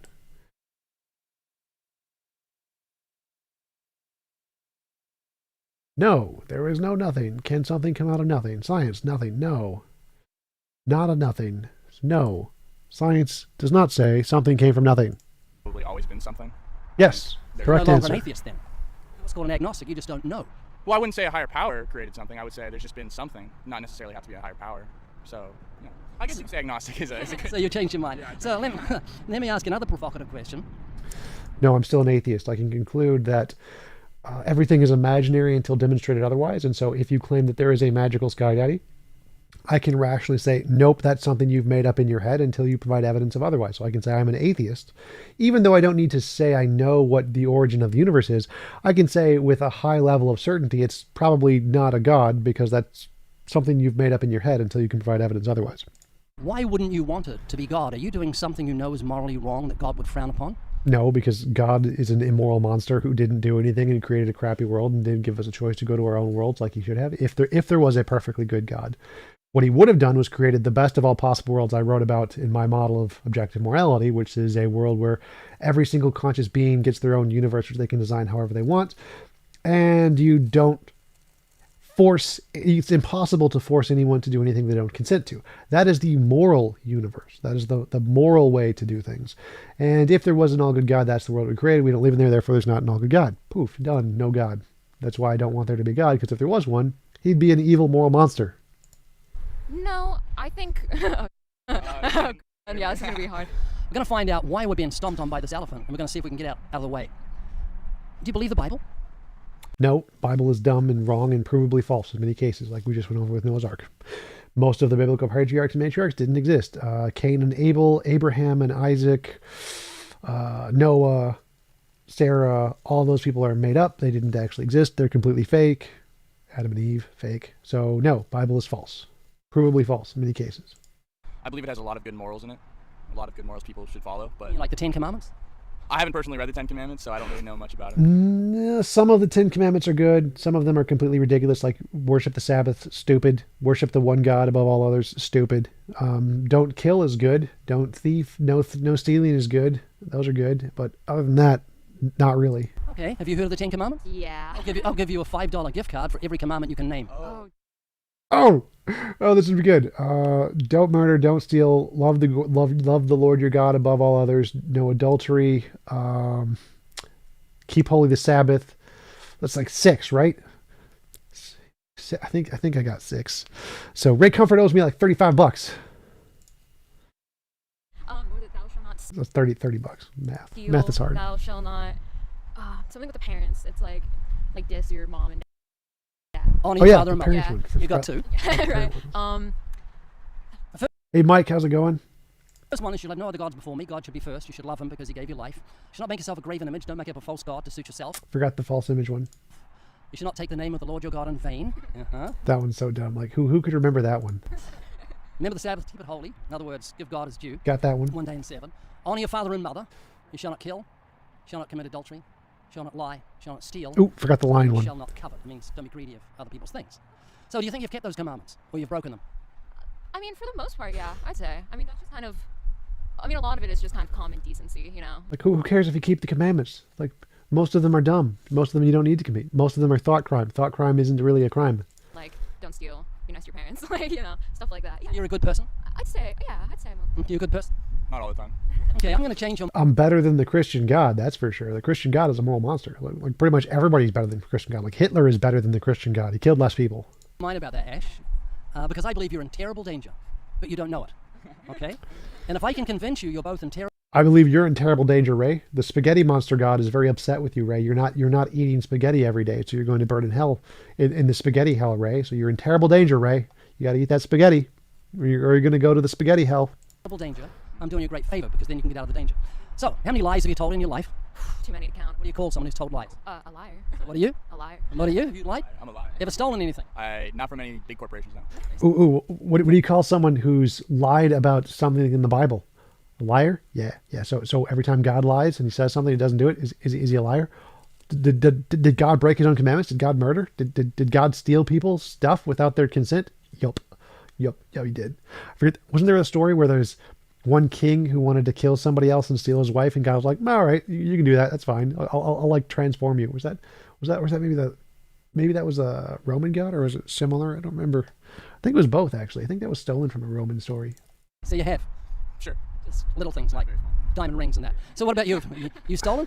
Yes. What do you call someone Cogito, put it in the debunk list. Put it in this one. So debunk Satan Brugenkurt, YouTube's.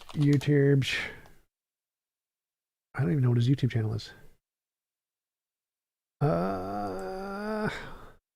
who steals? A stealer. Thief? A thief. What are you? A thief. No, you're not. You're a lying thief. Now, do you still think you're a good person?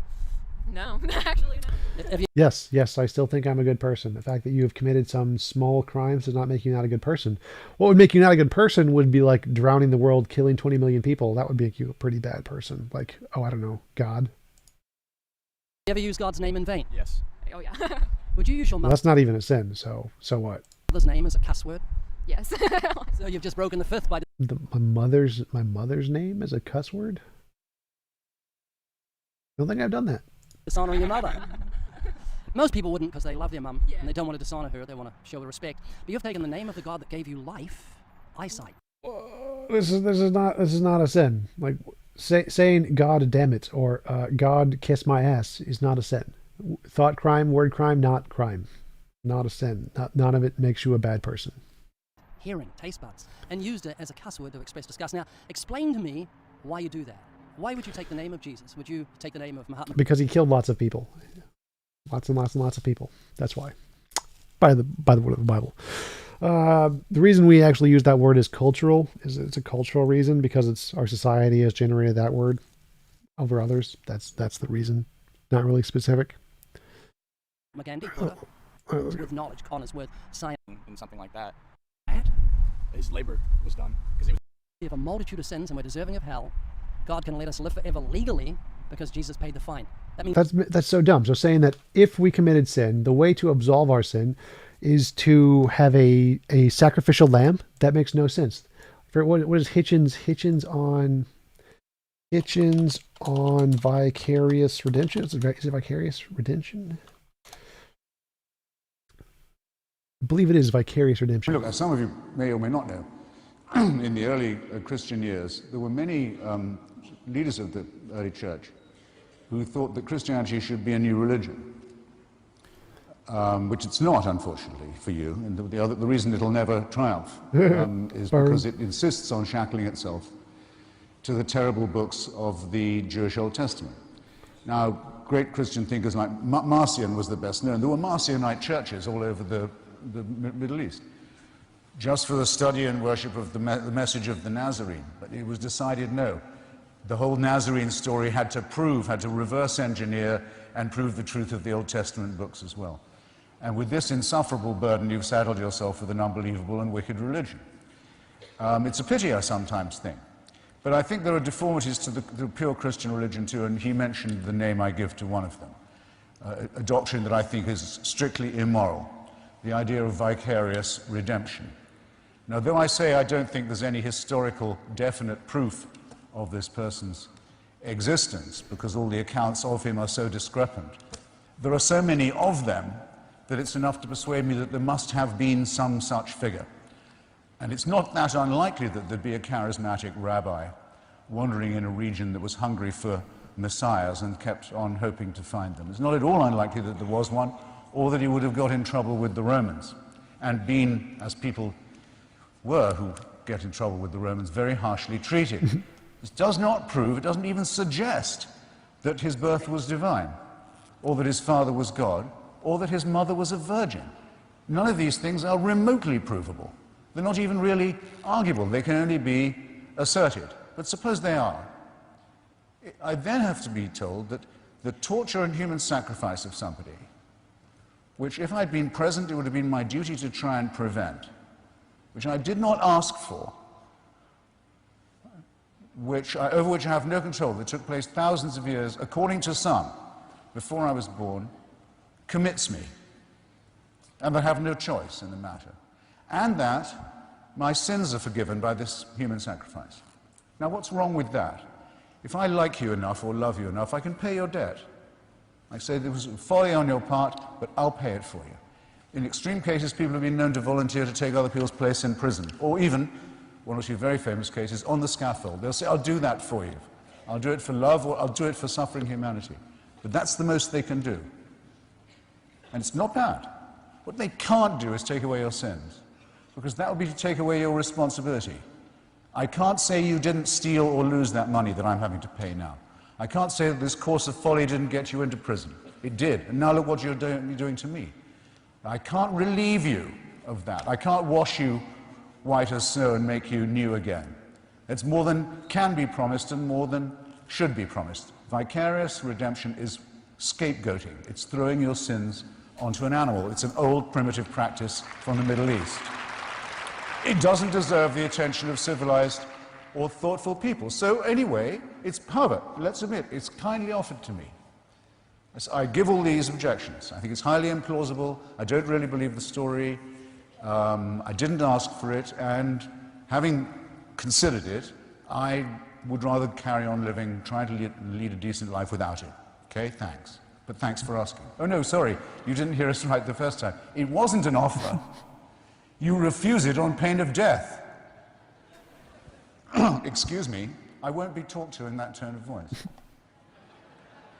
Something about me. I hope something about some of you too. What was that? I'm not free to refuse this offer? You're making me an offer I can't decline. Was that a threat? Are you saying that if I turn away from this lamb's blood, from which I'm supposed to be washed, and say I don't think it will clean me, say, well, that means an eternity of torture, you know. I hope you better take that into account before you consider our offer of eternal love. No, no, no. This is North Korea. This is celestial dictatorship. This is the worship that only a slave could take part in.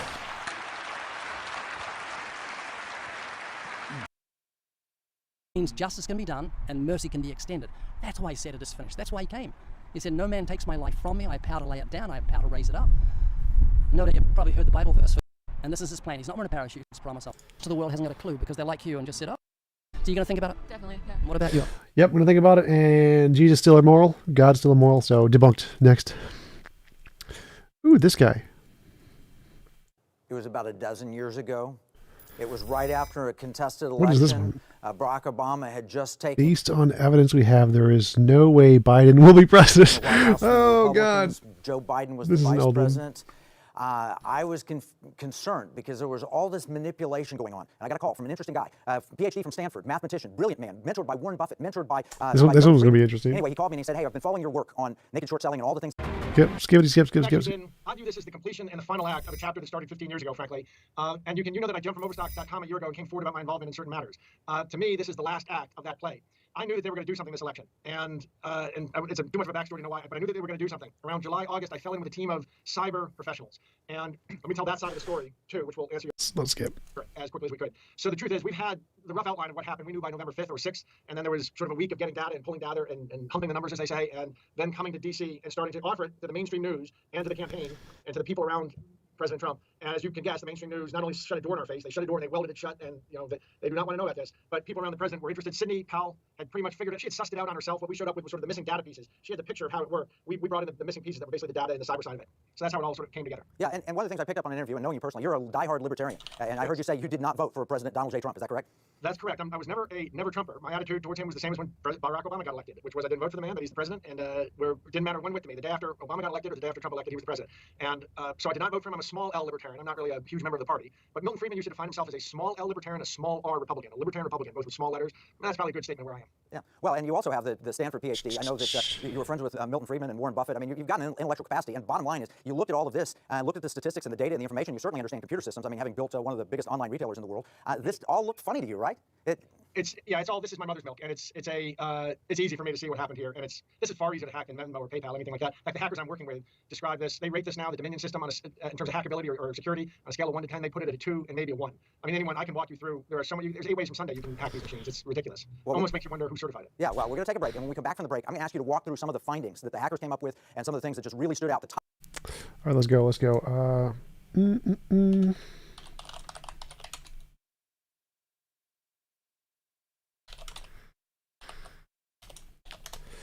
What is the legal eagle thingy? What's the legal eagle chain?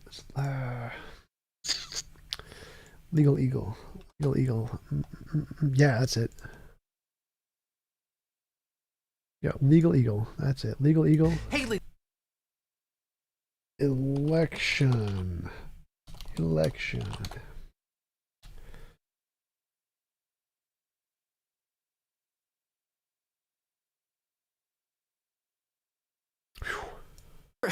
There's actually so much hilarious stuff that's going on that you'd never know it if you've never litigated in federal court before. I was going to say you wouldn't know it if you hadn't practiced at a high level in federal court before, but honestly, even if you practice at a low level in federal court, you'd know how crazy these shenanigans are. Because frankly, when democracy is at stake, the only thing that you can do is laugh. But I feel like it's incumbent upon me to share the humor, to explain why some of the things that are happening in and other states are just simply certifying the election results regardless of the lawsuits, and it doesn't seem like these lawsuits are going to change the results. And just because the lawsuits themselves don't have any merit doesn't mean that they can't also screw it up by litigating them poorly. Now today we're going to update some of the lawsuits that we previously talked about some of the new lawsuits that have been filed, and a lot of the oral argument that has taken place in various filings that have been filed with the federal courts. But first, I'm afraid we have to start with the insane press conference that happened at the RNC that was led by Rudy Giuliani and Sidney Powell, two of President Trump's remaining lawyers. Now this was one of the wildest press conferences ever given on behalf of the President of the United States, and that includes the one given at the Four Seasons, Total Landscaping. Now you might have seen clips from this press conference, not only because President Trump tweeted out that this was going to reveal a path to victory, but also because Rudy Giuliani had a meltdown on camera. And I'm not saying that metaphorically. He appeared to literally melt down. We're not exactly sure what happened to Rudy Giuliani, but it appears that profuse sweating mixed with some hair dye led to rivulets of black liquid pouring down both sides of his face. Now people are wondering why Rudy Giuliani would even bother to put hair dye on his remaining hair, but I think this sort of makes sense in a weird way. There's a theory of neurolinguistics that says that if you adopt the vocal mannerisms of a person that you're talking to and their physical characteristics, then they're more likely to agree with you. So if you are the lawyer for the man who has the most famous bad hair job in history, then it sort of makes sense that you would do crazy things to your own hair. It's really just good client management. And here is Rudy talking about and reenacting My Cousin Vinny. Did you all watch My Cousin Vinny? You know the movie? It's one of my favorite war movies. He comes from Brooklyn, and when the nice lady who said she saw, and then he says to her, how many fingers do I? How many fingers do I got up? And she says, 3. Well, she was too far away. You see, it was only 2. These people were further away than My Cousin Vinny was from the witness. Which, good for Rudy. He does more or less accurately recount that scene in My Cousin Vinny. But it's hard not to think of Andy Dwyer recounting his favorite movies when you hear Rudy Giuliani off on this weird tangent about this particular movie. Yes, that's a long way of saying that things that are further away are harder to see. And there are reports that Giuliani was enticed to come back as the president's lawyer by being paid $20,000 per day. So I would just like to say that if anyone wants to pay me $20,000 per day, I also know My Cousin Vinny very, very well, and I can recite scenes from My Cousin Vinny with at least the kind of fidelity that Rudy Giuliani has. Eggs and grits. I like grits too. Now, I think it's interesting to point out that at this point in the litigation, President Trump is not represented by the lawyers that represented him in the impeachment hearings. People like Jay Sekulow, John Dowd, and Ty Cobb. Now, say what you will about those particular lawyers. They have an active practice with a whole fleet of lawyers that work for them, and they have certainly gotten results in different contexts. But Rudy Giuliani, it appears, hasn't appeared in federal court since 1992. But it's not just Rudy Giuliani. Trump campaign lawyer Sidney Powell blamed Venezuela, Cuba, and likely China for Trump's losses. Massive influence of communist money. Powell used to be a reasonably respected lawyer, but recently she's gone full deep state conspiracy tinfoil hat. And not for nothing, she is also the lawyer for Mike Flynn. Take that as you will. But Sidney Powell's theory is that the Dominion voting machines used throughout America were originally engineered by Hugo Chavez to ensure that he never lost an election, despite the fact that Chavez has been dead since 2013. And hand recounts have confirmed that Biden beat Trump in various states. And it would be easy to check the electronic records against the physical ballots, but don't let that get in the way of a great conspiracy theory. Of course, Rudy also dismissed the hand recount out of hand by reenacting how the votes could have been cast for Mickey Mouse, or a dead person, or one person voting 30 times. That could have been Mickey Mouse. All these examples really happened, he says, bereft of any evidence whatsoever. And Jenna Ellis, the third lawyer for the Trump campaign in this conference, explained that people asking for evidence of these claims just don't understand how the legal process works. Your question is fundamentally flawed when you're asking where's the evidence. What we had asked for in the court is to not have the certification of false results. And yeah, fair enough. If you call a press conference, you are not obligated to provide the evidence, but this press conference is not for the court's benefit, but for the public's benefit. And if you have the evidence, you might actually want to present that evidence, both in the court of public opinion and in the actual court. But we've seen time and time again, the Trump campaign is just simply not reiterating these grand conspiracy theories in court where they have the potential to be sanctioned. And Sidney Powell went on to claim that evidence that in the middle of the night, someone from Dominion came in and injected the votes into Detroit. Well, I'm talking about some massive straight lines up in the vote tallies in the middle of the night after they supposedly stopped counting. And that's when the Dominion operators went in and injected votes and changed the whole system. We've already seen effectively zero discrepancies where there's a hand count of the Dominion machines. And interestingly, Sidney Powell, after this conference, went on to claim that Georgia Governor Brian Kemp conspired with Democrats to win Georgia for the presidency, but not the Senate seats. And perhaps as a result of these claims, Sidney Powell was effectively dismissed shortly thereafter by Jenna Ellis via tweet, which can only be described as a public knifing. It was pretty brutal to just publicly disavow her after weeks of saying that Sidney Powell is the tip of the spear of this Trump campaign effort and just being completely sidelined. Though Rudy Giuliani has not been sidelined, which is interesting. This was a legal meltdown for all of the Trump campaign lawyers, not just Sidney Powell, and especially Rudy Giuliani. So it's interesting that he's staying on. And because everything is now a metaphor, to add insult to injury, or I suppose snot to hair dye, there's a point in this conference where Rudy sneezes into a handkerchief, flips the handkerchief over, and then smears it all over his face in an attempt to get the hair dye off. That pretty much sums up this conference in a nutshell. Although the Trump campaign legal team has referred to themselves as an elite strike force. This is an elite strike force team. As David Fairnhold said, they're more like the Fire Festival of the legal world. Which is a great segue into the actual cases themselves. And one of the cases in particular in Pennsylvania gave rise to one of the most epic oral arguments I've ever heard in my life, as well as one of the most interesting decisions by the court, which we'll get to both in a second. But first I want to say a debt of gratitude to Mark Elias and his team at democracydocket.com. Not only is Mark and his team keeping tabs on all participation trophies, so it's not to say that these lawsuits should not have been brought and that they're good for democracy or anything, but that is to say that they are losing pretty spectacularly, and that ratio is unlikely to change, and they're unlikely to have any effect on the results of the election whatsoever. Hey, it is 5, and the two that they've won are barely wins. They're more like participation trophies, so it's not to say that these lawsuits should election whatsoever. Hey, it is Future Devin, and things have been moving so fast that in the time that it has taken to put this video together, things have actually changed dramatically. So first of all, the Trump campaign is more like 1 and 39 at this point. They actually lost one of their victories, so you can take one away from the win column, and now it is in the loss column. And there has been a very, very interesting appeal that has come out, which I will talk about towards the end of the video. So back to prior Devin. Whoa. But with that caveat, let's get into the Pennsylvania case. It's one of the more consequential cases, and we talked about it before, which is Donald J. Trump for president versus Kelly Bukvar. This started out as the case that referred to poll watchers, spelled P-O-L-E, which you would expect for maybe a case in New Jersey, but not Pennsylvania. But this whole case is a lesson in basic civil procedure. I could probably teach an entire class on civil procedure just using the court's decision in this case that came out just a couple of days ago over the weekend. So quick summary of this case for context. Here, the Trump campaign on behalf of several voters sued Pennsylvania Secretary of State Kathy Bukvar. They made two main claims, one related to curing ballots and the other related to poll watchers. And on that basis, effectively the Trump campaign sought to decertify the results in Pennsylvania or prevent the certification from happening. Now, related to the curing of ballots, they claim that these two individual voters had their votes disregarded, and that different voters in the state, based on what county you are, were able to cure their ballots if they were defective. Some counties adopted a process where you could cure the ballots, and some counties is not. And these individuals lived in a county where you couldn't cure those particular ballots because they were manifestly defective. And then the second was related to poll watchers not being close enough. Now, at this point, we're going to have to get into some civil procedure, but trust me, it will be worth it because it's really incredibly interesting. Because originally in this case, the Trump campaign issued a complaint, which is the document that starts the lawsuit. It contains all of your factual allegations, the story of what you say happens.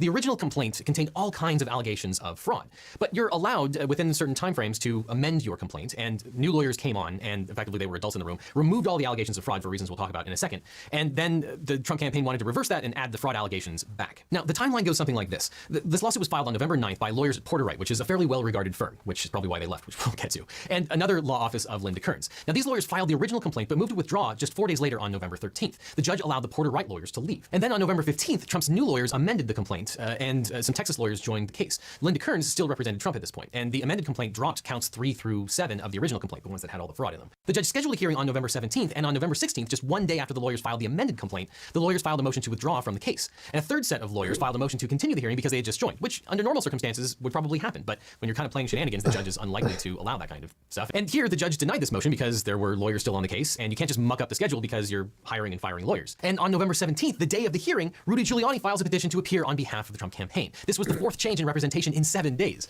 Rudy then attends the hearing, which we'll get to because it's hilarious, and he also files the second amended complaint. But the federal rules of civil procedure don't allow plaintiffs to amend their complaints an unlimited number of times. You can't just create a moving target to avoid dismissal. Plaintiffs generally get one amended complaint as a matter of right within a certain number of days, and then subsequent amendments require the leave of court, require discretion of the court to allow you to do it. Nevertheless, at the same time, the defendants were filing a motion to dismiss to get rid of this case entirely, and Rudy and his team filed responses to that motion to dismiss that made new claims that were outside the 4 corners of the first amended complaint, that there were a grand scheme to elect Joe Biden and the voters were treated unequally. I mean, it's a whole mess, which leads to the oral argument arguing this motion to dismiss. Rudy Giuliani was there to try to prevent the court from dismissing this case out of hand. And this oral argument was one for the ages. Here, Rudy Giuliani had a hard time grasping what was in the first amended complaint, what was deleted, and what he was trying to add by amending again to add a second amended complaint. So here's Rudy arguing that there was stuff in the complaint that simply wasn't there. The only clarification is that we are going to seek leave, we've already prepared it, to amend this complaint to restore our due process claim, which we think was mistakenly removed.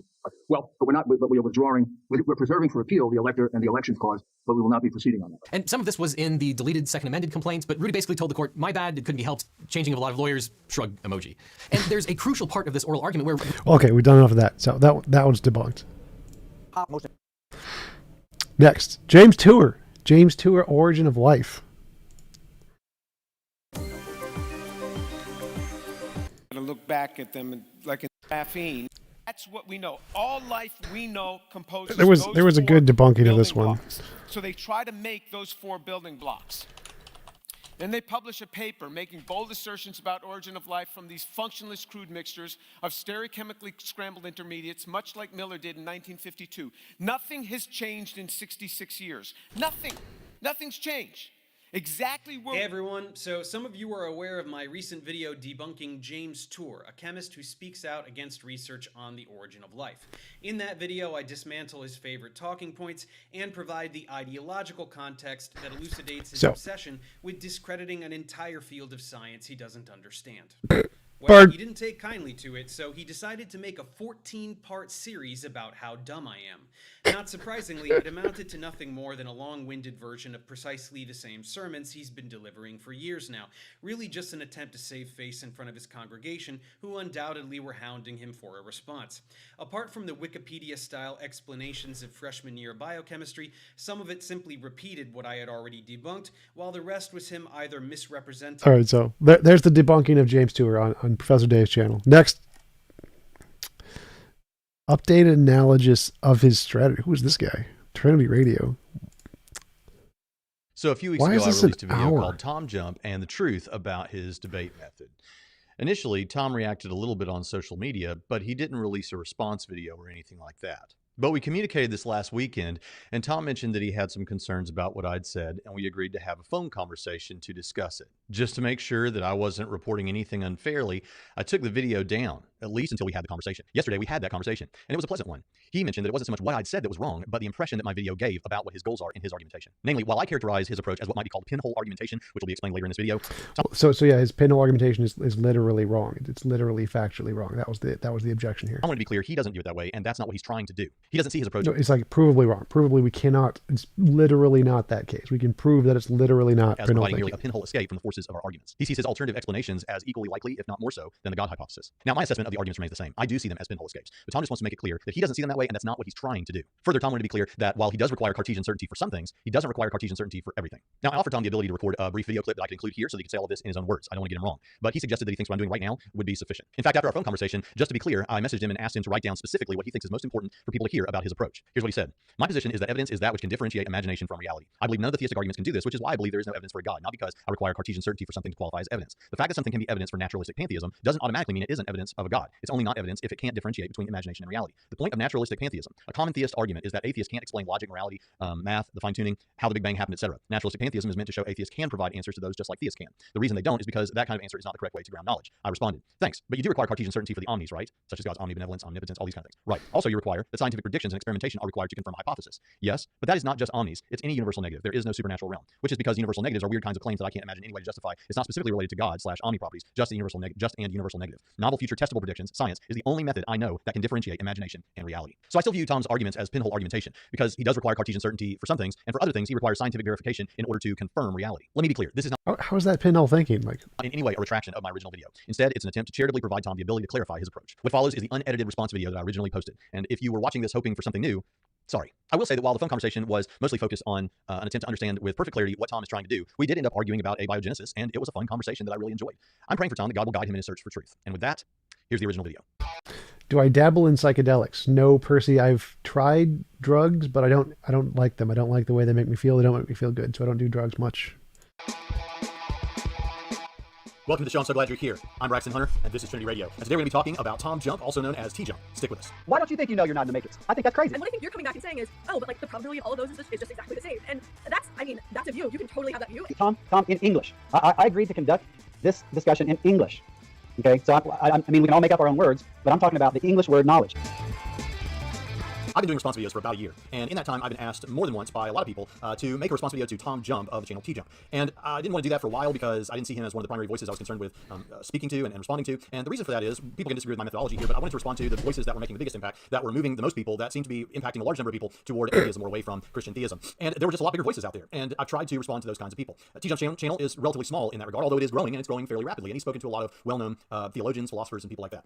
But I saw a clip recently from Matt Dillahunty that I'll play you in just a moment that made me think maybe he deserves a little more attention, and maybe now's the time to give him that attention.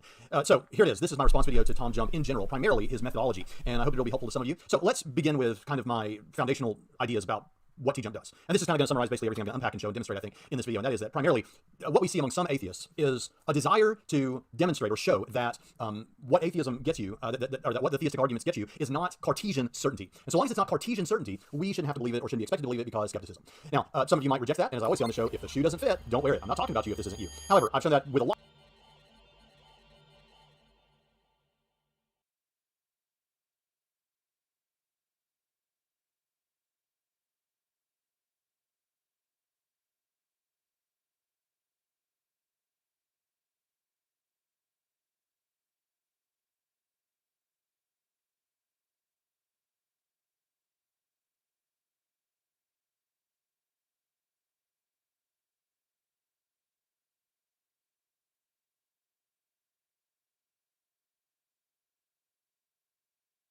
Thank you. Yeah, muted. Sorry about that. Totally. I just realized that. So yeah, what Braxton got wrong here is that my goal isn't to discredit Christianity by showing it doesn't provide Cartesian certainty. That doesn't matter. That's irrelevant. My objection to Christianity is that it provides no evidence at all. The evidence for Christianity is the same as the evidence for the spaghetti monster, which is nothing, or the evidence of Harry Potter, which is nothing. The evidence is absolute garbage. The reason that I use alternatives like naturalistic pantheism isn't to show that the theistic arguments don't give certainty. It's to show that if we counted these as actual evidence, we could use them equally to show theism as we show naturalistic pantheism, or the spaghetti monster, or the magical pineapple potato. So my objection here isn't about Cartesian certainty. My objection here is that the evidence you use for theism is so stupid and so bad that if we accepted it as a real basis of evidence, we could use the same stupid arguments to justify any silly thing we wanted to. So my objection here is that not that you don't provide certainty, it's that you provide nothing. You use garbage arguments that, if we accepted them as evidence, would be able to be applied to all the different stupid ideologies we can come up with, because it's not evidence. It's just garbage. That's the objection here. It has nothing to do with pinhole thinking. So Braxton's argument here is that, well, because it could be explained by alternative hypotheses, that would disprove that it indicates the original hypothesis, which is false. We know this in science. We know that in science there's underdetermination, and in underdetermination, all of the evidence could be explained by aliens or being an illusion or whatever, which does not discount the fact that it is evidence of the external world and science and stuff. But that's not the argument I'm making here. The argument I'm making here is that the theist arguments are so stupid, we could make this. You could use the same arguments to justify any dumb thing we made up in our heads. That's the objection. All theist arguments are so stupid they could apply to anything. That's the objection here. A lot of atheists, this seems to be the case. Now, when it comes to someone like Matt Dillahunty, it's not quite as clear, but if you really know where to look, you kind of see it boiling under the hood. So I've shown this before, but I'll give him as an example, because I think he is the previous iteration of new YouTube atheism 2.0 that we see in TJump. So Dillahunty would say things like, well, you need a demonstration to in order for something to be believed, and I don't know what that demonstration would look like for Christianity or the Christian God, but you need to have a demonstration.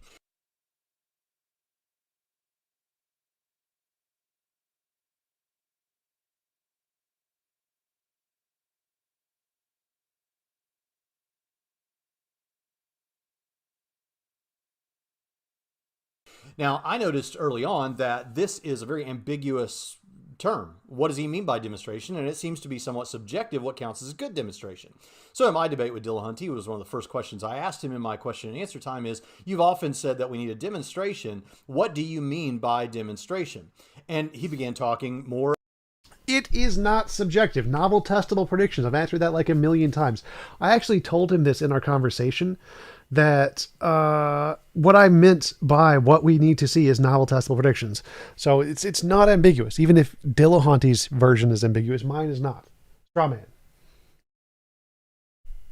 About the fact that it would need to be something that we could test or repeat or whatever. He talked about how he doesn't know exactly what it would look like for Christian theism, but if God exists, he would know what it is, and he should be able to give me something that would demonstrate the truth of all of these things. Okay, so what I see happening there, and as I've pointed out many times, is if you claim that hasn't been demonstrated yet, but you can't tell me what the demonstration would look like, and when it counts as a good demonstration is when it's convincing to you, then what we see happening there is an epistemology that allows, whether Dillahunty's aware of this or trying to do this, I'm not pointing out what I think are his motivations. I'm just saying this is what that looks like, boots on the ground. And what that looks like boots on the ground is whatever you think, whatever the case may be, whatever evidence is given to you, I don't have to count that as evidence because,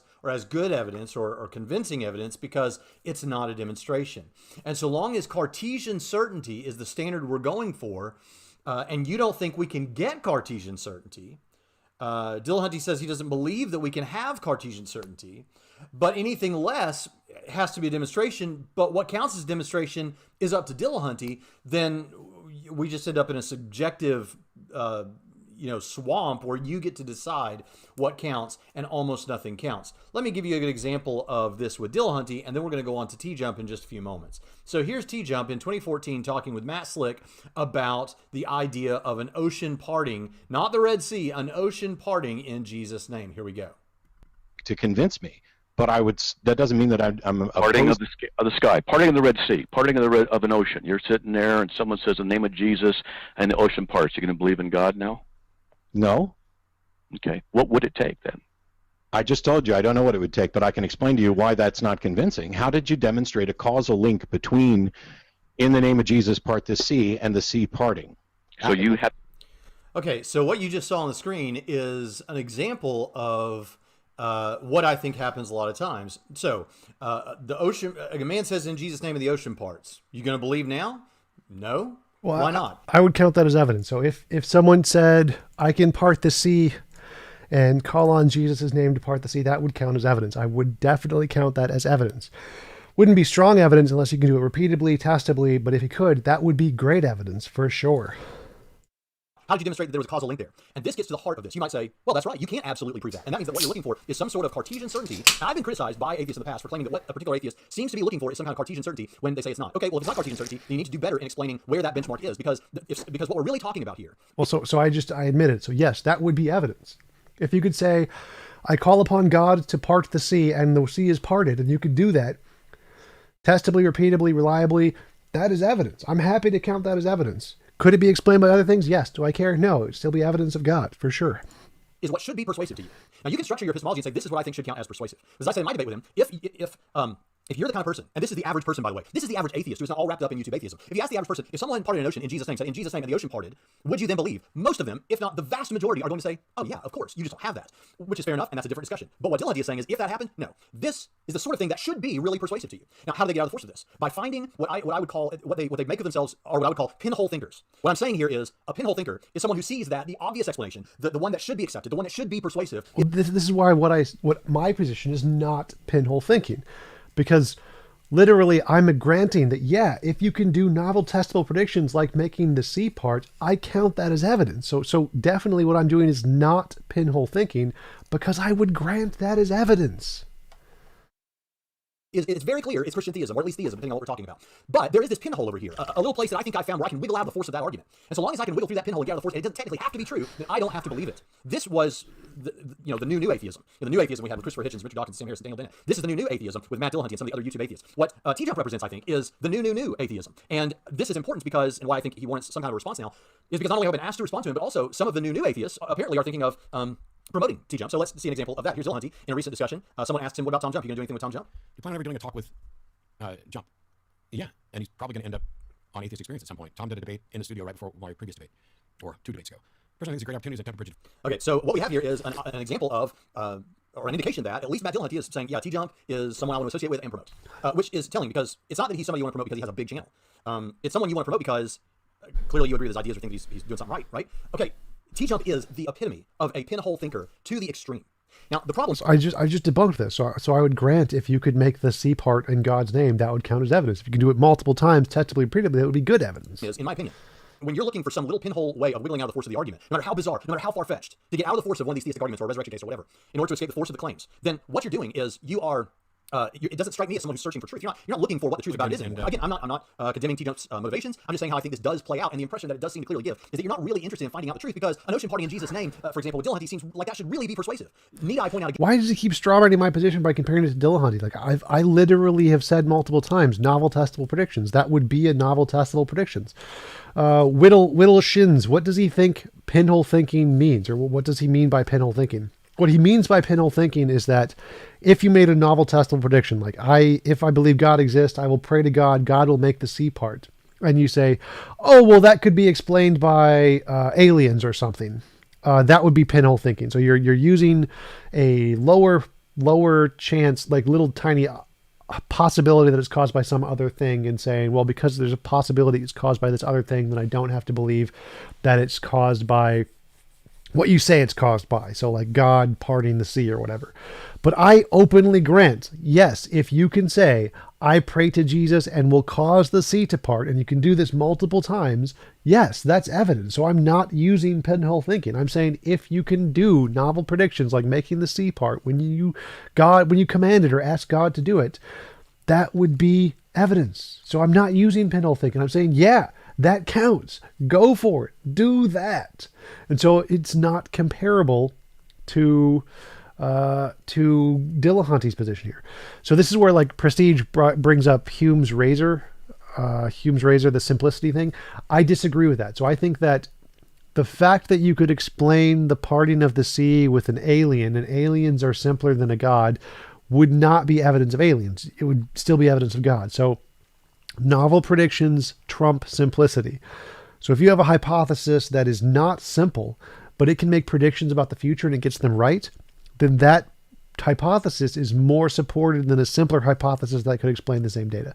Simplicity is irrelevant when compared to novel predictions. Novel predictions wins every time. So even if you have some ridiculously stupid, complex argument like God exists, if you can make novel predictions with that hypothesis, then it's good evidence. That's fine. So I do not use pinhole thinking here. And then Mike Lycona's debate with Dylan Hunty. And I know this is Dylan Hunty, not T-Jump. We're going to see how it's even more the case with T-Jump, I think. In his debate with Mike Lycona, Mike Lycona said, what if my head gets cut off and in a later time, my head reattaches without human involvement, and I begin to tell you about things that happened with a friend or a loved one that I had a conversation with in an afterlife experience, things that only you would have known, that person, about a conversation only you two would have known about, and I tell you about it, then are you going to believe? No. This is anything I can, because how do I know that I'm not confused, or how do I know that I'm not out of my mind, or how do I know that aliens didn't do it, or how do I rule out some illusion that I'm not aware of, because any sufficient technology.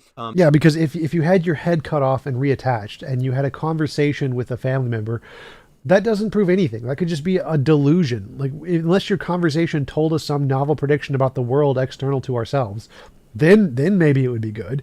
But if there's no way for me to verify your conversation happened outside of your imagination, then it's completely ridiculous. It's just a story. So for your story with a dead loved one thing to pass, you would need novel predictions. Give me some novel testable predictions, and then it would be good evidence.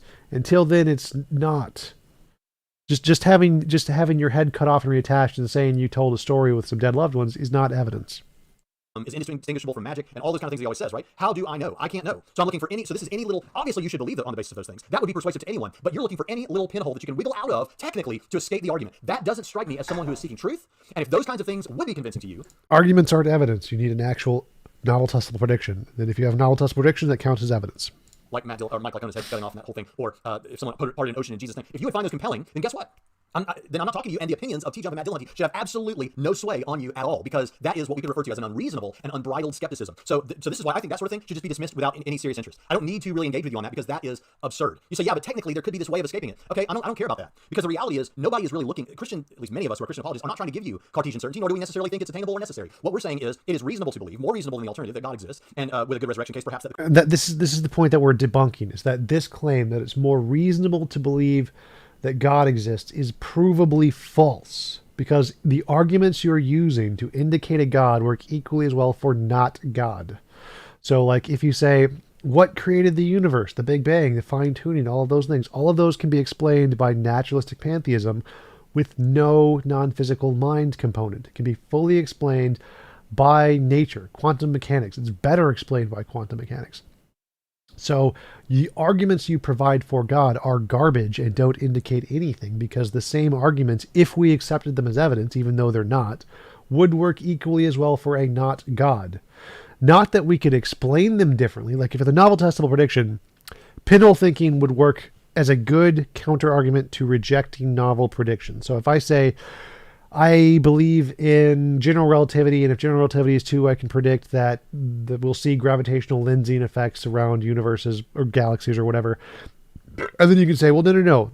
It's not gravitational lensing. It's really just aliens messing around with big lenses in the sky or whatever.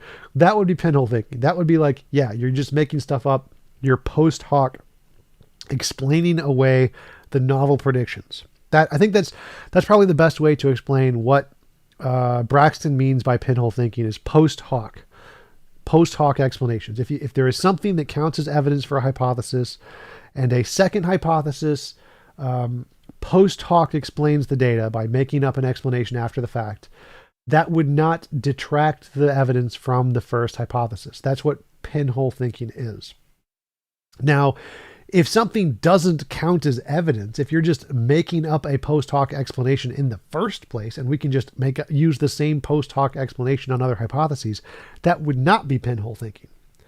So pinhole thinking is only if you have novel testable predictions, or something that can differentiate imagination from reality, that indicates one hypothesis, and then you use the fact that something else could hypothetically explain it to detract from that. That would be pinhole thinking. Nowhere have I done that. Nowhere has anything in theistic arguments ever presented any real evidence, and I have not post hoc tried to explain that. Your hypothetical imagining of stuff, of arguments that indicate something, isn't a novel testable prediction. That doesn't differentiate imagination from reality. So it isn't pinhole thinking to use different imaginary made-up thoughts to come up with the same arguments to show that they can work in the opposite direction. Pinhole thinking would only apply if you could come up with novel testable predictions and get them right. Then it would be ridiculous for me to say, well, those could be explained by some other hypothesis. If you have novel predictions, that's real evidence. You just don't have any real evidence. The Christian God exists, and it's. I think that's enough of this guy. We've gone through enough of the Braxton thingy for now. PO Channel 2. The faked Exodus. That's not a vid I want debunked. I think that's just promotion of your own channel, right? Age restricted? All right, can't view that anyway. Inspiring philosophy. Oh, the debunk the philosophy. The despairing philosophy. The definitely not inspiring philosophy.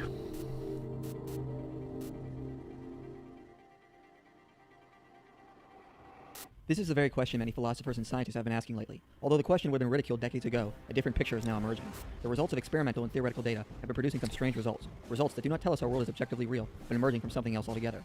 And in the rise of the digital age, we are starting to see a correlation between our world and the world of a virtual reality.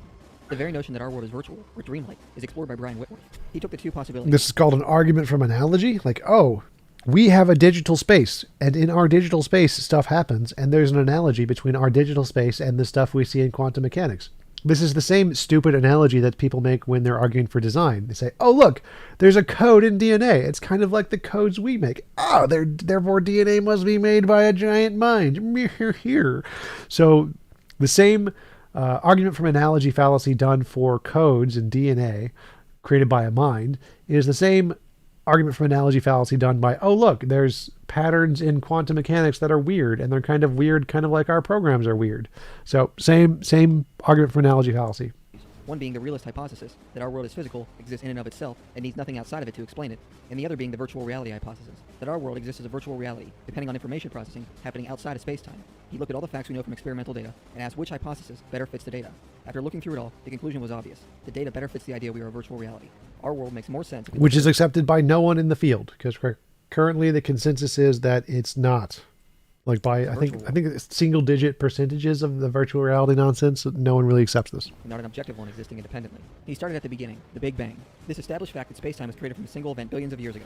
Although hypotheticals have been proposed to get around this beginning point, the fact remains: our universe.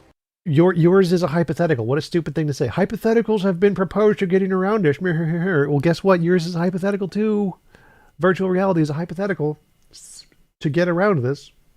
Space-time began to exist. From the view that our universe is all there is, as an objective independent reality, this makes no sense. How does space-time emerge from nothing? But if we look at the universe as a virtual reality, the Big Bang fits perfectly. Virtual worlds must begin with information influx from nothing. Brian Whitworth says, virtual reality theory fits well with the Big Bang. All of the different models fit equally as well with the Big Bang. So Big Bang coming about from quantum fields fits far better. But all of the different models of what explain the Big Bang say, oh, the Big Bang had a beginning because the Bang was beginning and God did it. So saying it fits better with your model doesn't make any sense. There's no reason to think it fits better with your model. None. Zero reason to think it fits better with your model. No virtual reality can have existed forever, since it needs a processor to start up. Every time one starts a computer game or boots up a computer... Jen, the Church of Entropy says the Big Bang is unfalsifiable. That's false. The Big Bang is falsifiable. The Big Bang could be proven false if the evidence from the cosmic microwave background did not indicate that it had a central point, that it came from the beginning, or if the universe wasn't expanding. That would disprove the Big Bang. So Big Bang is falsifiable, Jen. Such a big... No sound. There should be sound. Jude is trolling. There's definitely sound. I can see the sound thingy, right? There's sound thingy. Perspective of the virtual world itself, the creation is always from nothing. As before the virtual world startup, there was indeed no time or space as defined by that world. Another thing to look at is quantum minima. The fact that things like light are quantized as photons better fits the hypothesis that we... Jane, it doesn't need to be isotropic. That's not what the Big Bang says. The Big Bang can happen whether or not it's isotropic. The isotropic part doesn't make a difference. We are a virtual reality.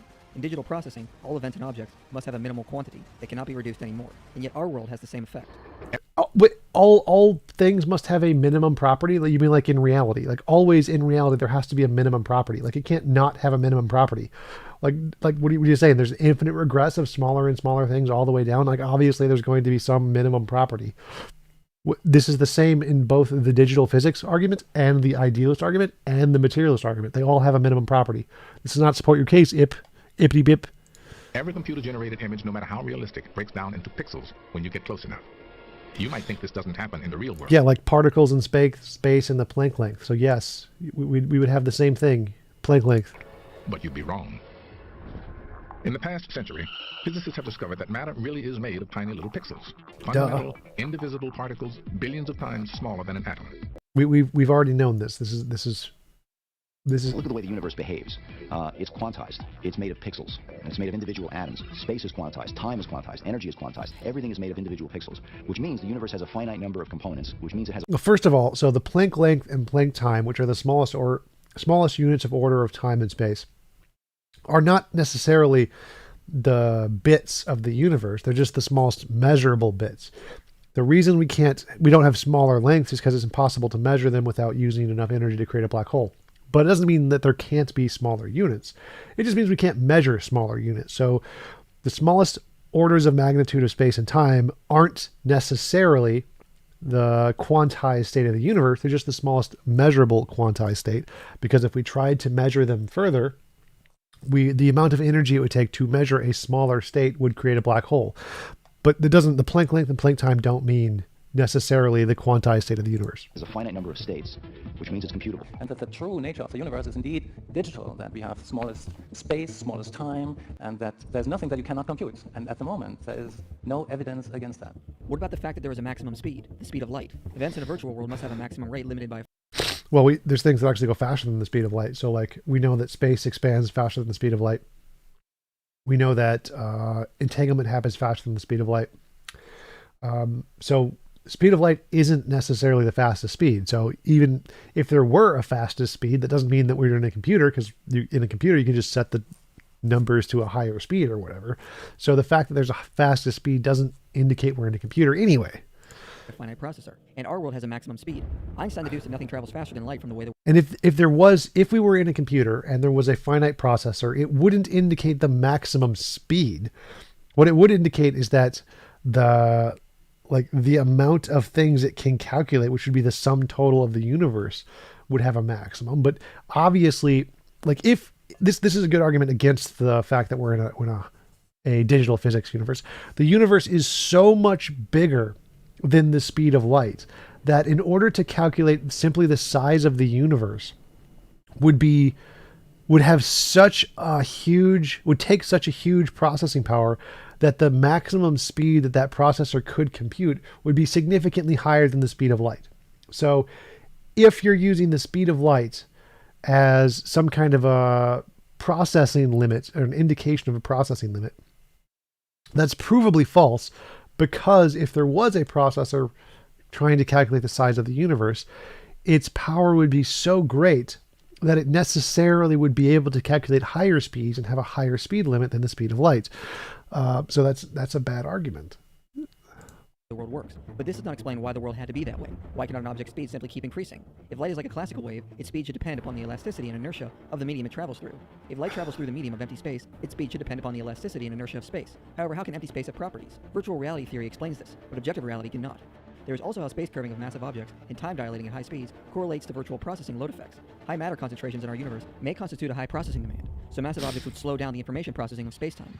In the same way high amounts of data processing in a computer slow the processing speed down. The fact that all quantum objects are identical to each other correlates to digital equivalence, in that in a virtual world, every digital object created by the same code is identical. That wouldn't make any sense, because if supposedly, like, if the heavier objects slowed down the processing speed would affect the speed everywhere. Like the computer doesn't just slow down at the parts where there's lots of stuff. It slows down everywhere when it can't compute all of the stuff. So like if you look at a screen with tons and tons of pixels and your computer can't process it, everything you see starts to like get boxy and slow down and glitch, even the parts that don't have any like pixels there, because it slows down the processing of your entire computer. So it wouldn't make any sense to say, oh, well, the computer gets slower at the part where the things with heavy mass are. It is totally fine everywhere else. So that's a stupid argument. The same holds true for quantum particles. And these are just a few of the 11 facts Brian Whitworth lists. He concludes by saying, individually, none of the above short points is convincing, but taken together, they constitute what a court might call circumstantial evidence. The cumulative case argument for the virtual world? What a silly argument. Favoring virtual reality against objective reality. When coincidences mount up, they present a plausibility argument, if not a proof. More powerful evidence is provided by cases which a virtual reality theory explains easily, but which objective reality approaches have great difficulty with. And this is only the beginning. In the hunt for a theory of quantum gravity, the theoretical data better fits the idea we are a virtual reality. Both underlying string theory and loop quantum gravity is the holographic principle. The idea that three-dimensional universe emerges from information processing on a 2D surface. Maybe the three-dimensional... That's not what the holographic principle states. The holographic principle states that any information in a 3D space can be represented on a 2D sphere, or the surface of a sphere surrounding the 3D space. Holographic principle. Holographic principle. Let's go here. Doink. All right. Holographic principle states. I'll zoom out so you guys can read it. Derp. Why is it? Damn it. Zoom in. Zoom in. The holographic principle is a tenet of string theories and is a supposed property of quantum gravity that states that the description of a volume of space can be thought of as an encoded on a lower dimensional boundary to the region, such as a light-like boundary, like a gravitational horizon. So that means that the information in a 3D space can be represented on the surface of a 3D space that surrounds it. So like if you have a sphere and you have a snow globe, and inside the snow globe is a bunch of like Santas and castles and whatever. All of the information that it takes to represent the Santas and the castles can be represented on the surface of the sphere. So it has nothing to do with there being like it actually being the case that there is something that can do this. It's just saying it is possible to represent the information inside the sphere on the surface of the sphere. That's all it says. This is not evidence of any kind of digital physics. Objects, us, everything in the world around us, maybe all of the information in these objects is smeared around a distant two-dimensional surface that surrounds us, and we're just in some sense a holographic projection of that distant data. The holographic principle tells us something quite astonishing. It says that our ideas of volume, of the real world in a sense, might be a kind of illusion. We forget about what space is and what time, and then somehow the information, by thinking about how much information is, what information is doing, then the space-time will, what we call, be emergent. It will come out of just a bunch of zeros and ones. It should be clear that this whole holographic story is the most radical thing that has happened to our understanding of space, time, matter, since the invention of quantum mechanics and relativity. Now, someone could always dismiss the theoretical data, but that would be impractical, because it would take away our best chance for a theory rectifying relativity. Well, that's a stupid argument. Like, if we reject the theory, the fact that we have the best theory to explain the data doesn't mean there's actually evidence for it. So saying that we reject the theory isn't impractical. Like saying you have a theory that you can potentially explain stuff with doesn't mean that it's true. So it's perfectly fine to reject the theory just because you have a theory until you provide evidence for it. Burden of proof fallacy. Burden of proof fallacy by inspiring philosophy. Timestamp 620. In quantum mechanics. Even so, the experimental data cannot be ignored, and the results of quantum mechanics what experimental data? We see in the holographic principle. Quantum mechanics means it's possible everything. All of the different hypotheses in quantum mechanics explain all of the data. There's none that actually indicate string theory or digital physics. We see could really be produced by lines of code inside a powerful computer. So we cannot ignore the recent experimental data, like the What? fact that for objective reality to be true and a world to exist independent of observation. What is the experimental data? Something known as locality would have to follow, which means for objects to interact, they need to be in close proximity. But experiments in the early 80s showed this is not the case. Instant interaction can be seen between two particles that are separated from great Yeah, entanglement. This isn't evidence of digital physics, dumb IP. Like, what are you doing? distances. This is what we now know as entanglement, and it makes more sense if the world is virtual. In a virtual world, space... No, it doesn't. You asserting that it makes more sense doesn't mean it makes more sense. Inspiring philosophy, like, it makes more sense the way I think about it, isn't evidence. Like, what is stupid argument? Doesn't limit correlations. All points in a virtual world are equal distance with respect to the source of their simulation. So, for example, in computers, all points on a screen are equal distance with respect to the CPU. Processors can ignore... Well, no, they're not. They're not equidistant. Like, they're still a greater distance away. What a stupid argument. Distance. And the same thing happens in our world. If our universe is a three-dimensional screen, its processing is equidistant to all points in the universe. So the non-local collapse of a quantum wave function could be such an effect. Space seems to be an illusion created by the virtual... Well, that's not evidence. It could be isn't evidence. So, yeah, it could be magical pixie leprechauns. That doesn't mean it's evidence that we should accept that hypothesis. Construct, which is something Einstein came to realize at the end of his lifetime. Hence, it is clear that the space of physics is not, in the last analysis, anything given in nature or independent of human thought. It is a function of our conceptual scheme. Space as conceived by Newton proved to be an illusion. But even more strange than this is what quantum physics tells us about matter. Prior to observation, matter doesn't exist. This was demonstrated in the 1920s by the double slit experiment. The existence of matter is dependent on observation. And No, observation here is the collapsing of a sensor. It's not actually you looking at it. It's not an eyeball, it's a sensor. Experiments have not only reconfirmed this, but have debunked theories in order to avoid the conclusion that the existence of matter is observation dependent. Now, many accept that particles do not exist prior to observation, but they exist in a state of a wave, which then forms into particles upon measurement. But this would be Which is still a physical thing. The wave is a physical thing. false. As they point out in the quantum enigma, quantum probability is not the probability of where an atom is, it is the objective probability of where you or anybody will find it. The atom wasn't someplace until it was observed to be there, which is what Heisenberg said years ago. Yeah, that's because the probability is a measurement of uncertainty of our measurements. The probability isn't like literally the thing existing in and of itself in the space. Like, obviously, our probability is measuring where we're going to measure it. Duh, that's how math works. The atom or elementary particles themselves are not real. They form a world of potentialities or possibilities rather than one of the things or facts. But what does this all mean? These basic rules of quantum mechanics apply to all tiny subatomic particles. When we look at them, they are just dots. When we look away, they lose their physical form. A different way of looking at that is to say, well, how parallel is this behavior with what I see in my PlayStation 3 when I'm playing a video game? In a PlayStation 3, and for an example of that is SimCity. It's an enormous city. I can navigate my way through every bit of it because the PlayStation, the video game, gives me the frame that I need when I'm looking there. If I look somewhere else, it'll create that frame. Well, oddly enough, the universe behaves that way in reality. The universe gives you what you're looking at when you're looking at it. Not you. It's any sensor. Anything that can cause the collapse, which is any kind of observation of a sensor or a measurement. Doesn't need to be a person. So collapse can just mean any measurement of any kind by other particles. It doesn't operate like a computer in that sense. When you're not looking at it, it's not necessarily there. Our world is pixelated and only assumes definite form when observed. The very same way our computer simulations behave. So this is the same kind of ambiguity fallacy used earlier when philosophers talk about a being, and a being is like a word that most people interpret as being a kind of a mind or a conscious agent, when it's not. In philosophy, being just means an object, any existing object. Similarly, in physics, an observation doesn't mean a person looking at the data. It means any sensor that can hit or interact with the system to cause it to collapse. So the same ambiguity fallacy to imply mind is used both in this case as with the case of like religious people, that being is a mind, or that universe is everything. So this is a common thing among religious apologists, where they equivocate between words and conflate the technical usage with the common usage. The technical usage of observation just means a sensor that can cause the collapse, not a person looking at it.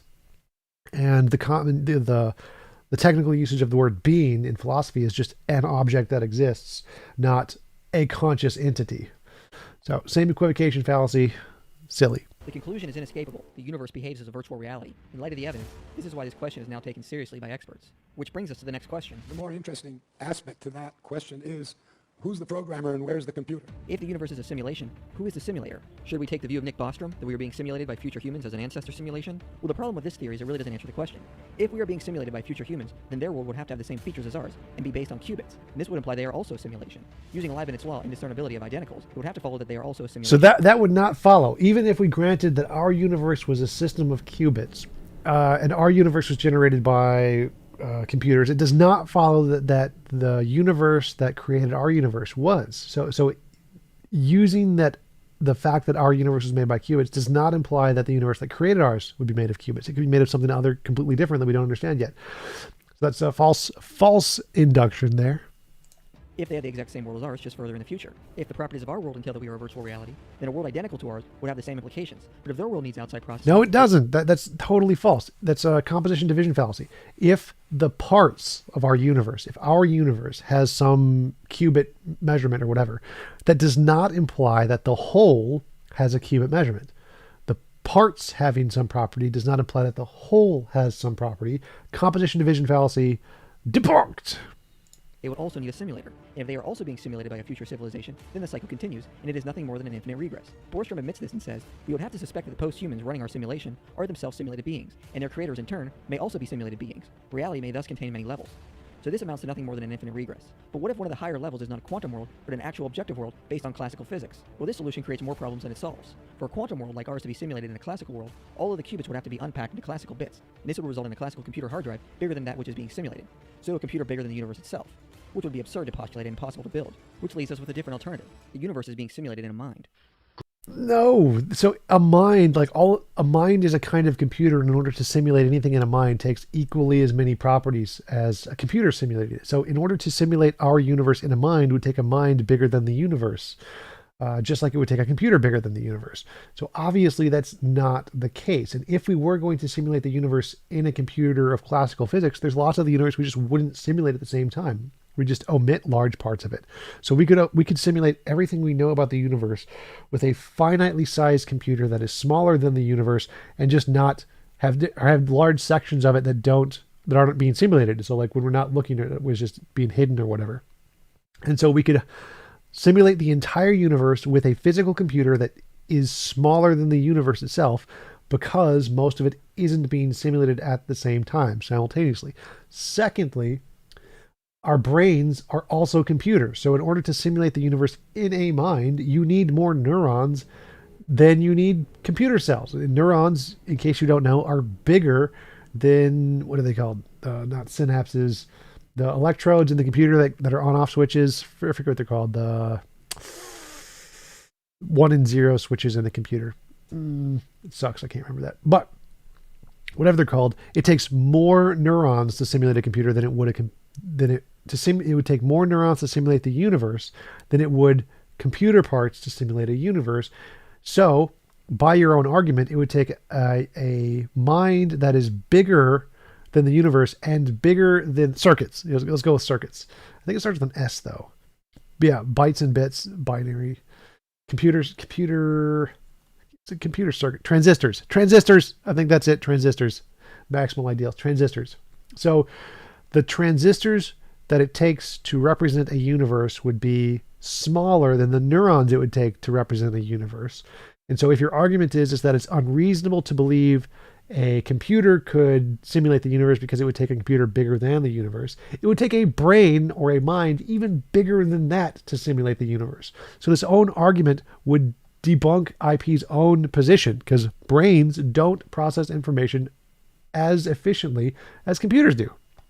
Could what we think is the universe be some sort of vault of heaven rather than a real thing? Given the problems that result from being simulated on a computer, one can find a much simpler explanation that the universe is being simulated in a mind. This would solve many problems of being simulated on a computer, because a mind has elements of integrated information states and also processes information, and the physics in a dream environment would emerge from information processing and therefore look identical to the conditions of our world as we described earlier. So a dream environment just emerges from platonic information in a mind, which is essentially this platonic information in the mind. What a stupid argument. If it's platonic, then you can just say it emerges from platonic information itself. Like, it doesn't, having it in the mind doesn't magic it out. So that's dumb. Next video. That's my debate. I debunked him during the debate.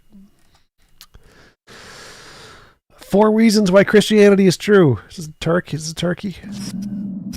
think this is I think I did a video on this one. I think I did a video on this one last time.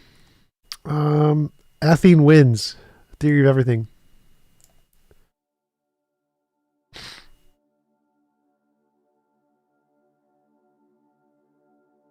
The following documentary presents new developments in neuroscience and a solution to the many current unsolved problems in physics.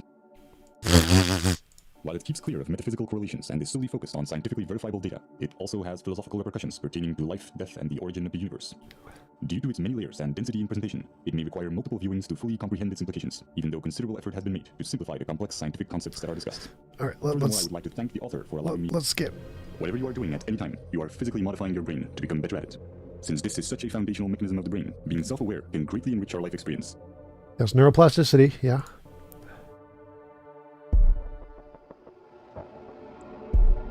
Specific neurons and neurotransmitters, such as norepinephrine, trigger a defensive state when we feel our thoughts have to be protected from the influence of others.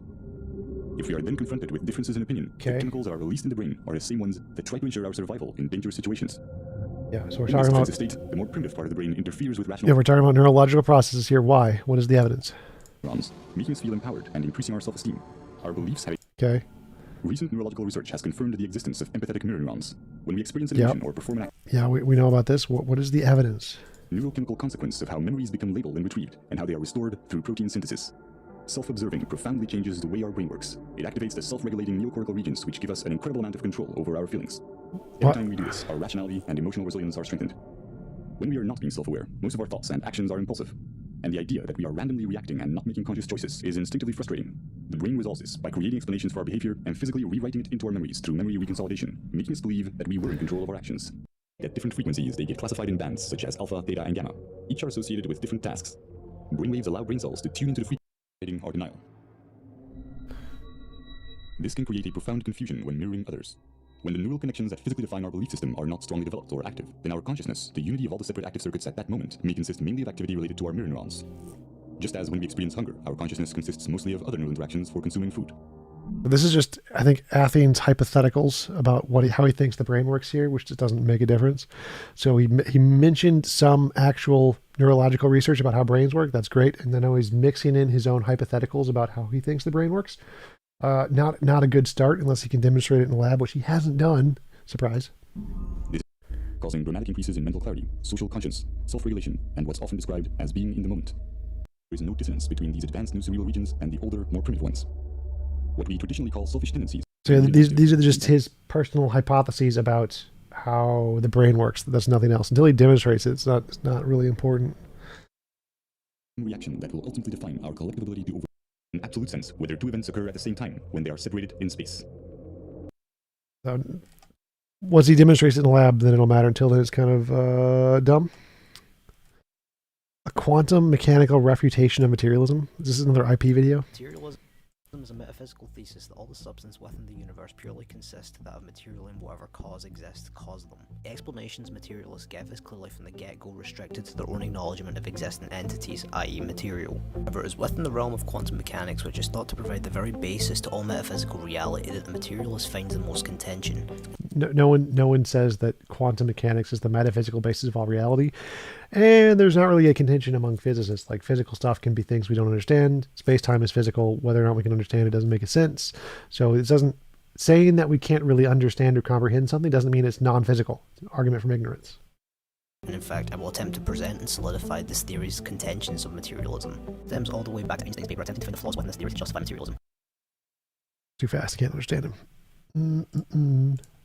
It actually dissipates and crumbles under one's coherent views of material reality, and leads to the distinct realization that this view cannot be taken as a universal truth, an ultimate given, or even a correct approach to either physics or metaphysics. Before beginning with a full refutation, there are a few terms that may need to be clarified to avoid confusion and misconstruction of the argumentation applied. Quantum mechanics describes the motion of objects at the atomic and subatomic scales. Fundamental to quantum mechanics is the duality of its phenomena. Objects such as electrons and protons behave as either particles or waves depending on the experimental context. Similarly, radiation such as light exhibits both wave and particle behaviors. This is called S-duality. Quantum field theory is a description of these systems, generally consisting of a large amount of smaller components such as meltbillion consisting of a large atomic makeup. Relativistic quantum field theory is a combination to that of quantum field theory, quantum mechanics, and special relativity in order to form one unified mathematical body as a tool for a full-fledged description that unifies quantum field theory and general relativity together with the theory of quantum gravity. Quantum cosmology is intended to aid the process to a discovery of a full-fledged description of quantum gravity. As to complete its own theory, it requires a description for a full cosmological theory. Quantum entanglement is a signifier to the physical phenomenon. Okay, let's give it the definitions. Or coordination. Now that these terms have been clarified, we can start drawing the connections, especially between the last 3 points. They will be absolutely crucial to an adequate understanding of the arguments that follow. Most notably, in connection to quantum entanglement, these non-local variables are very important. Under John Bell, an Irish mathematical physicist, he attempted to show the impossibility of quantum entanglement being characterized under local variables using something called the Bell's theorem.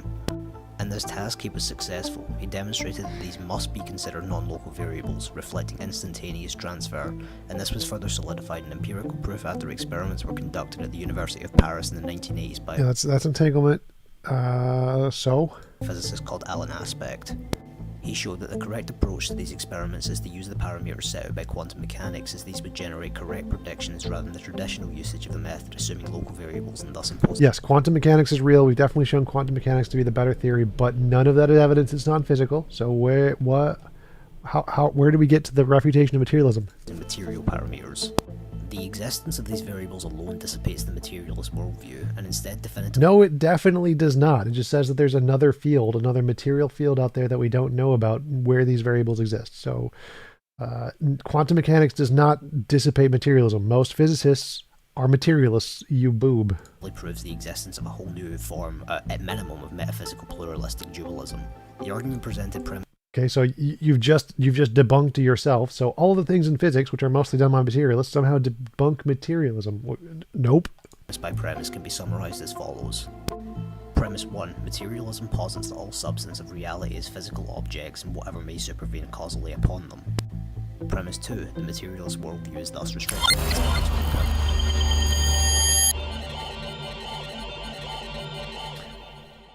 Thanks for the follow, Jimbo. existent, i.e. material. Premise 3. Neither quantum entanglement nor quantum non-localizability can be explained under a material framework. They can both be explained under a material framework, therefore your argument is false and debunked.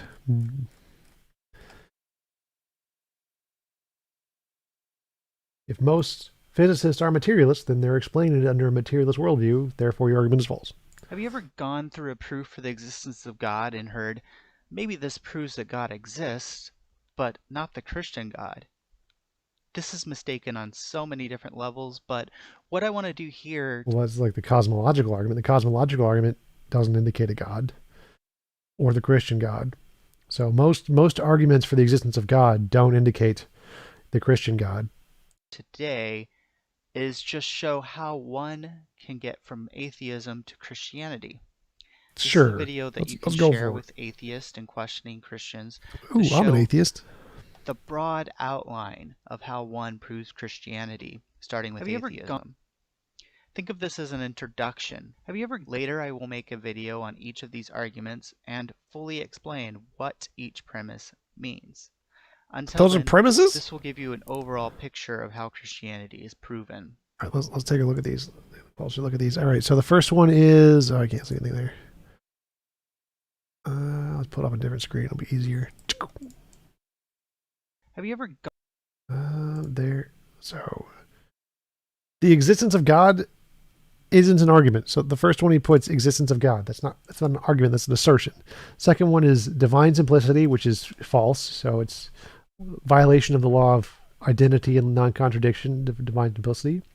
God's essence is his existence. So Thomistic gibberish, that is completely false. Unicity of God, that's the same thing as the previous two. Immateriality of God, well, no.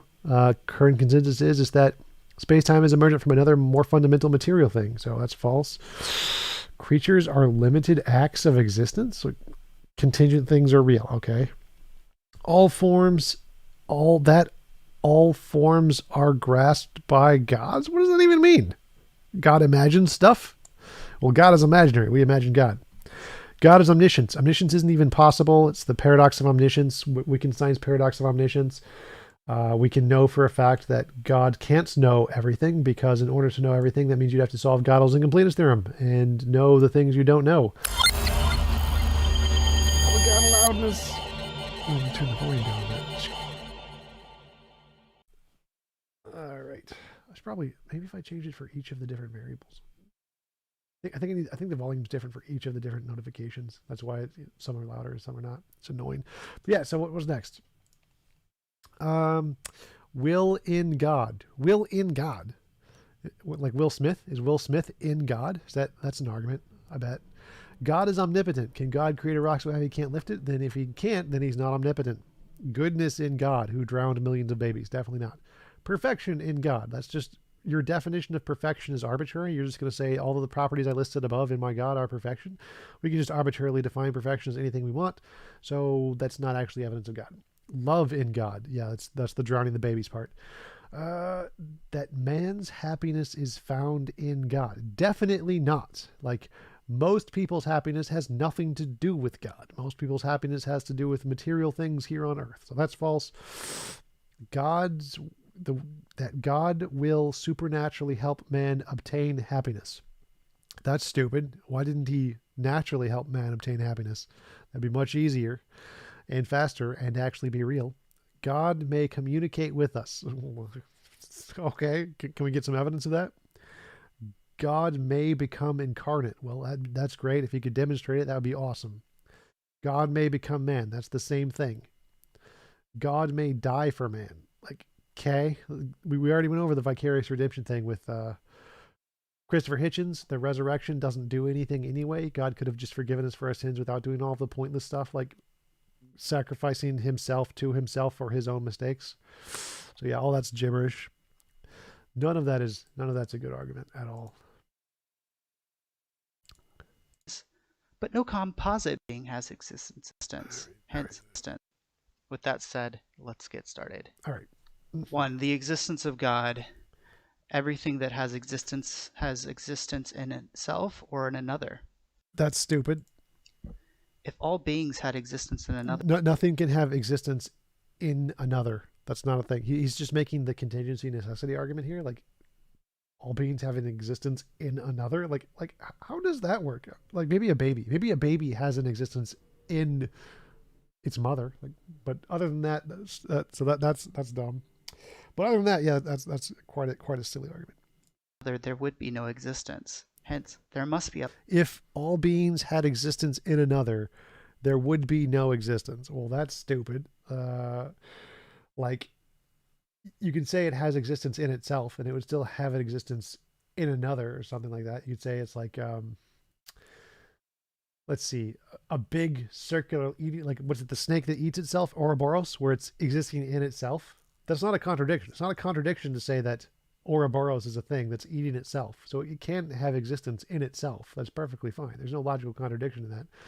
But the point of his argument is that things can't create themselves, I imagine. Not that they don't have existence in themselves. Just a stupid way of phrasing it.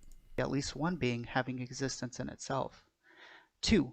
Divine simplicity.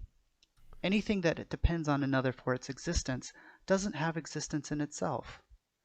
Any composite being depends on its parts for its existence. False. So that would be incorrect. You can say that there is some fundamental part that doesn't depend on the other parts, and even if it's a composite, the parts themselves can be all necessary. So all of the parts themselves can be independently necessary things that don't depend on anything else, and the composite itself is then a necessary thing, which is not contingent.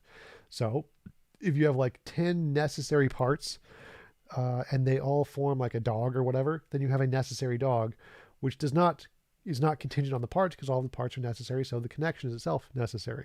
So that one's false. Therefore, no composite being has existence in itself. Wrong. Just prove that false. So again, you can have 10 necessary parts that are all necessarily connected to a necessary being, and so you can have a composite which is necessary. 3. God's essence is his existence. Well, that's stupid. If what has existence in itself were not its own existence, its existence would be in composition with what it is. That sentence doesn't even make sense. What is that sentence even trying to say? But no composite being has existence in itself. Therefore, what has existence in itself is its own existence. 4. The unicity of God.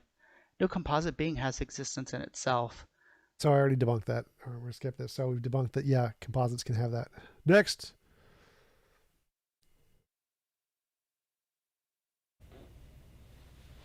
Oh, this is red hair Viking guy.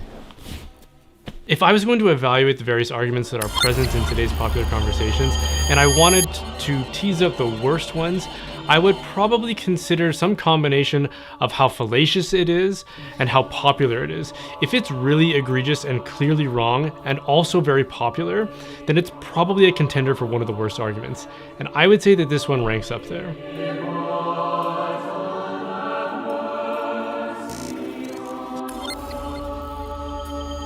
I see it a lot in the comments on my videos, and there are quite a few popular atheists who like to repeat it. Ricky Gervais famously uses it whenever he gets the chance to exfoliate his atheism in front of an audience.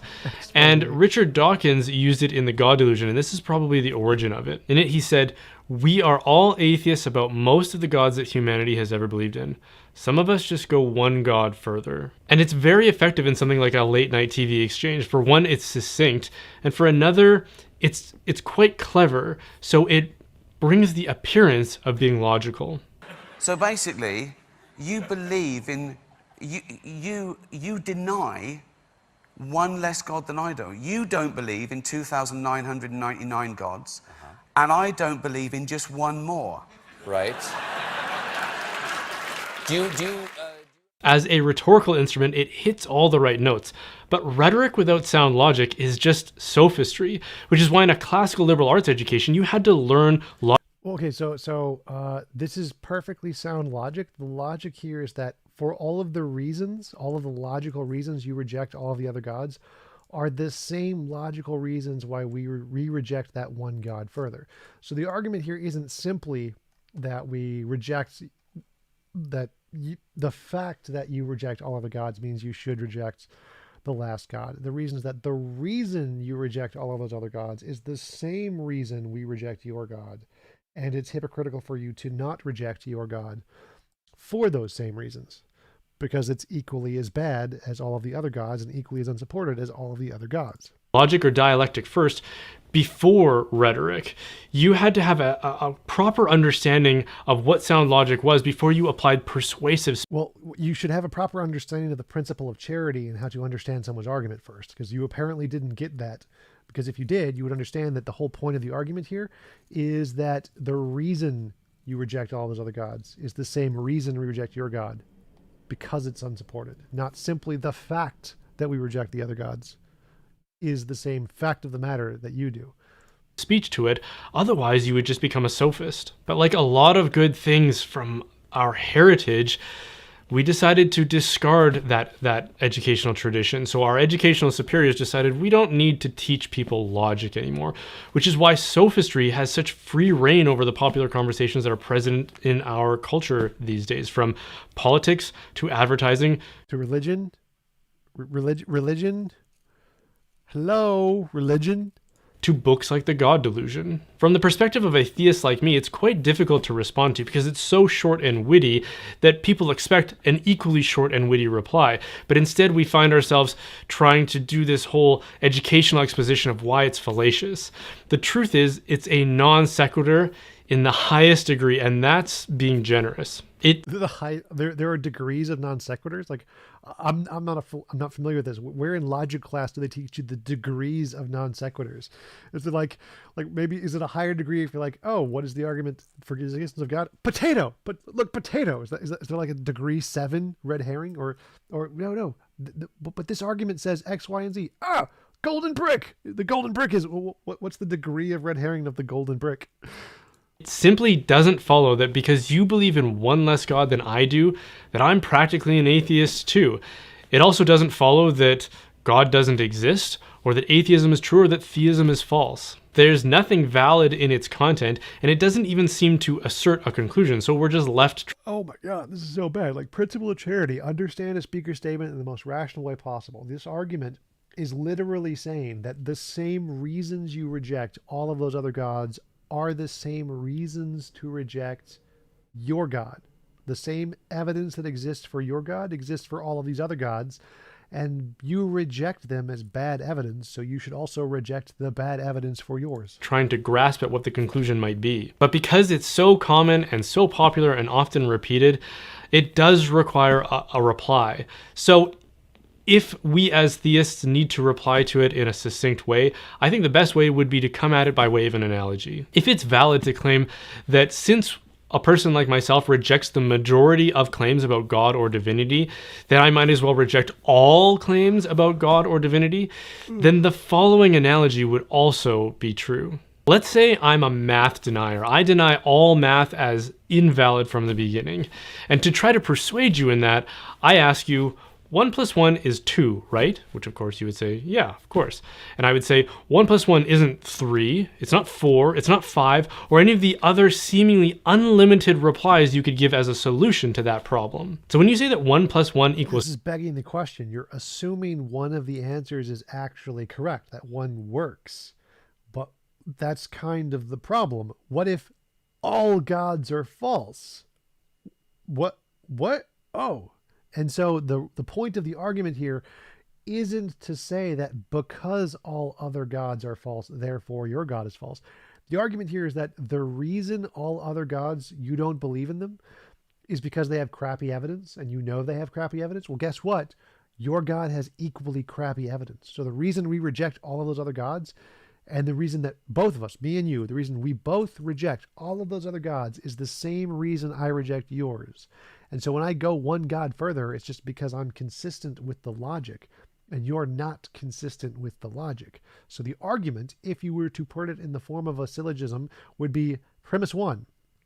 The reasons that you reject all of those other gods, if the reasons you reject all of those other gods are the same as your God has the same reasons, therefore your God should be rejected just like all those other gods. That would be the argument here. 2 and not any of the other possible answers, you're saying that you reject the innumerable alternative options. Well, I just go one step further and deny 1 + 1 = 2. And since it's just one more step of denial, you might as well deny that too, and thereby deny all of math. All of truth works this way. To accept anything as definitively true is to reject all of the incompatible alternative options. Yes, and every atheist knows this. Ricky Gervais knows this. So that's obviously not the argument he's making, which means you should use the principle of charity and be like, oh, what is the actual point he's making? Maybe it's that all of the same evidences you use, which are crappy, are the same ones that all the other religions use, and you reject them even though they have those evidences. So why don't you reject your silly religion who has the exact same evidences as all the other ones? Truth is exclusive. To say yes to anything is to say no to everything else. So that original argument is like telling a married man that he's practically a bachelor because he rejected every other woman except for one. This guy's so pompous. He's like, oh, I made a mistake and I don't know what the principle of charity is and I completely misrepresent the entire argument. But I'm going to keep going and just keep giving more examples of a straw man that doesn't actually address the argument over and over again and pretend as if I've defeated the argument. Like, what are you doing? The only difference between him and a real bachelor is that a real bachelor of Thor is that you can provide contrary evidence to their existence. If it's claimed... That'd be great. If you could actually provide contrary evidence to their existence, like, oh, I don't know, Noah's Ark didn't happen, the Exodus didn't happen, most of the biblical patriarchs, matriarchs didn't exist, the creation story didn't happen. Like, yeah, we can debunk the Christian story just like you debunk Thor and Zeus. It's been proven false for the exact same reasons, which is why we go one God further. Using the same logic and the same arguments and evidence, we say, oh, look, there's no evidence for your God, just like there's no evidence of all the other gods. But for some reason, everybody in every religion says, no, my religion is special because reasons that are the same as the reasons everybody else gives, and I just don't realize it. That there's a jolly fat man that lives at the North Pole who travels around the world and drops presents under trees every Christmas. Well, you could set up a video camera to see who it is that actually drops those presents under the Christmas tree. You could fly over the North Pole and look at satellite imagery, and if there's nothing there, then somebody has some explaining to do. You could pray and have God heal some amputees, but it doesn't happen for some reason. Why doesn't God ever heal amputees? Why doesn't God ever do anything? Why doesn't God ever cure, like, I don't know, hunger, war? It doesn't do anything. So if God was real and answered prayer, we could make prayers and then see if they worked. But then on all the prayer studies, we find zero positive effects for some reason. Just kind of like debunking Santa. And too many people think that this is the kind of thing that's being claimed about God in Christianity or Judaism or even Islam for that matter. They think that we're talking about a bearded man who lives in the clouds. And as soon as we have the technology to fly up into the clouds, we notice he's not there. So if he's not in the clouds, maybe he's just remote in the cosmos. So let's make our claim even less falsifiable, so it's even harder to prove wrong. That'll teach them. Yeah, that's a genius idea. I think there's a reason that the current religions that have survived is because they make the most unfalsifiable claims. Because if they make anything falsifiable, any religion ever makes a falsifiable claim, it's immediately proven false. And once it's proven false, it becomes debunked and people stop believing it for the most part. There are definitely heathens out there like Ocean. But if you make unfalsifiable claims that can't be proven false, well, then you're protected from science and you get to go God of the gaps on everything. Well, the next thing we don't know, that's what God does. God does the next thing we don't know. And you haven't disproved him yet. So I think this argument works against you, brah. You're just saying that, oh, well, I made my argument unfalsifiable, so science can't touch God. Victory for religion. Somewhere. Instead, what is actually being claimed about God is that he transcends the universe, the natural universe. He is the ground of all being. He isn't some being within a reality. He is the source of all reality. So that's a great claim. Can you provide evidence for it? I'm going to guess no. When you put rejection of God, who is the creator of everything, in the same category as rejection of gods who exist within that creation, you're betraying a fundamental lack of appreciation for what it is that's being claimed. It's a category mistake. It would be like saying, I reject the findings of the Warren Commission, therefore I can also reject the claims of the Universal Declaration of Human Rights. It's like those... No, it's more like... they made stuff up in their imagination. You made stuff up in your imagination. Neither of you provide evidence to show it's more than stuff in your imagination. Therefore, I can reject both. That's more what it's really like. There's no correlation between those things. There's no reason to be... Yes, there is. You made it up in your imagination. They made it up in their imagination. That's the correlation. That's the correlation there between Zeus and the Christian God. They made it up. You made it up. That's the correlation. Show it's more than made up. Comparing them at all, which is why I think atheists should be attentive to the fact that when you debunk the claims of one religion, that doesn't mean you've debunked them all. They aren't the same thing any more than one. Yes, they are. You make the exact same claims as all the other religions about your sky daddy creating the universe and not having evidence. So the point here, the similarity, as I said before, is that you've made stuff up. They made stuff up. So the similarity is that neither of you have shown it's more than stuff you've made up. And until you show it's more than stuff you've made up, it's rational to conclude it's made up. Just like you conclude they're made up, we go one God further and conclude yours is made up. And if you were logically consistent, you would too. 1 + 1 = 2 is the same as 1 + 1 = 3. It's kind of like Patreon, but... Kind of like Patreon. I never heard that before. What is this? And if you want to support the making of content like this, then please consider joining my online community, The Reinforcements. It's... Oh, you guys can create your own kind of Patreon thing. That's cool. I should create my own Patreon thingy. A formal challenge to the... I think I actually sent this guy an email to challenge him. He didn't get back to me. Matt Powell official. Did he get banned? I thought he got banned. Let's see. Nope, he's still there. 11,000 subscribers. He got more than me. Damn. How does freaking Kent Hovind guys have more subscribers than me? This is sad. Kent Hovind has like 150,000 or something. Matt Powell official. Jay Dyer. Oh God, the Jay Dyer argument. Oh God, that's 2 hours long. Wow, that's a long one. All right, guys, I've been going for a while. I'm gonna head out. Thanks for stopping by. Appreciate you checking out the video. Join my Patreon, YouTube. I need some help starting my own religion. Need to buy a church and do speakers and stuff. So support the fund of TJump to start a religion, the TjumpsChair religion, the religion of atheism. All right, thanks guys. I will see you guys later.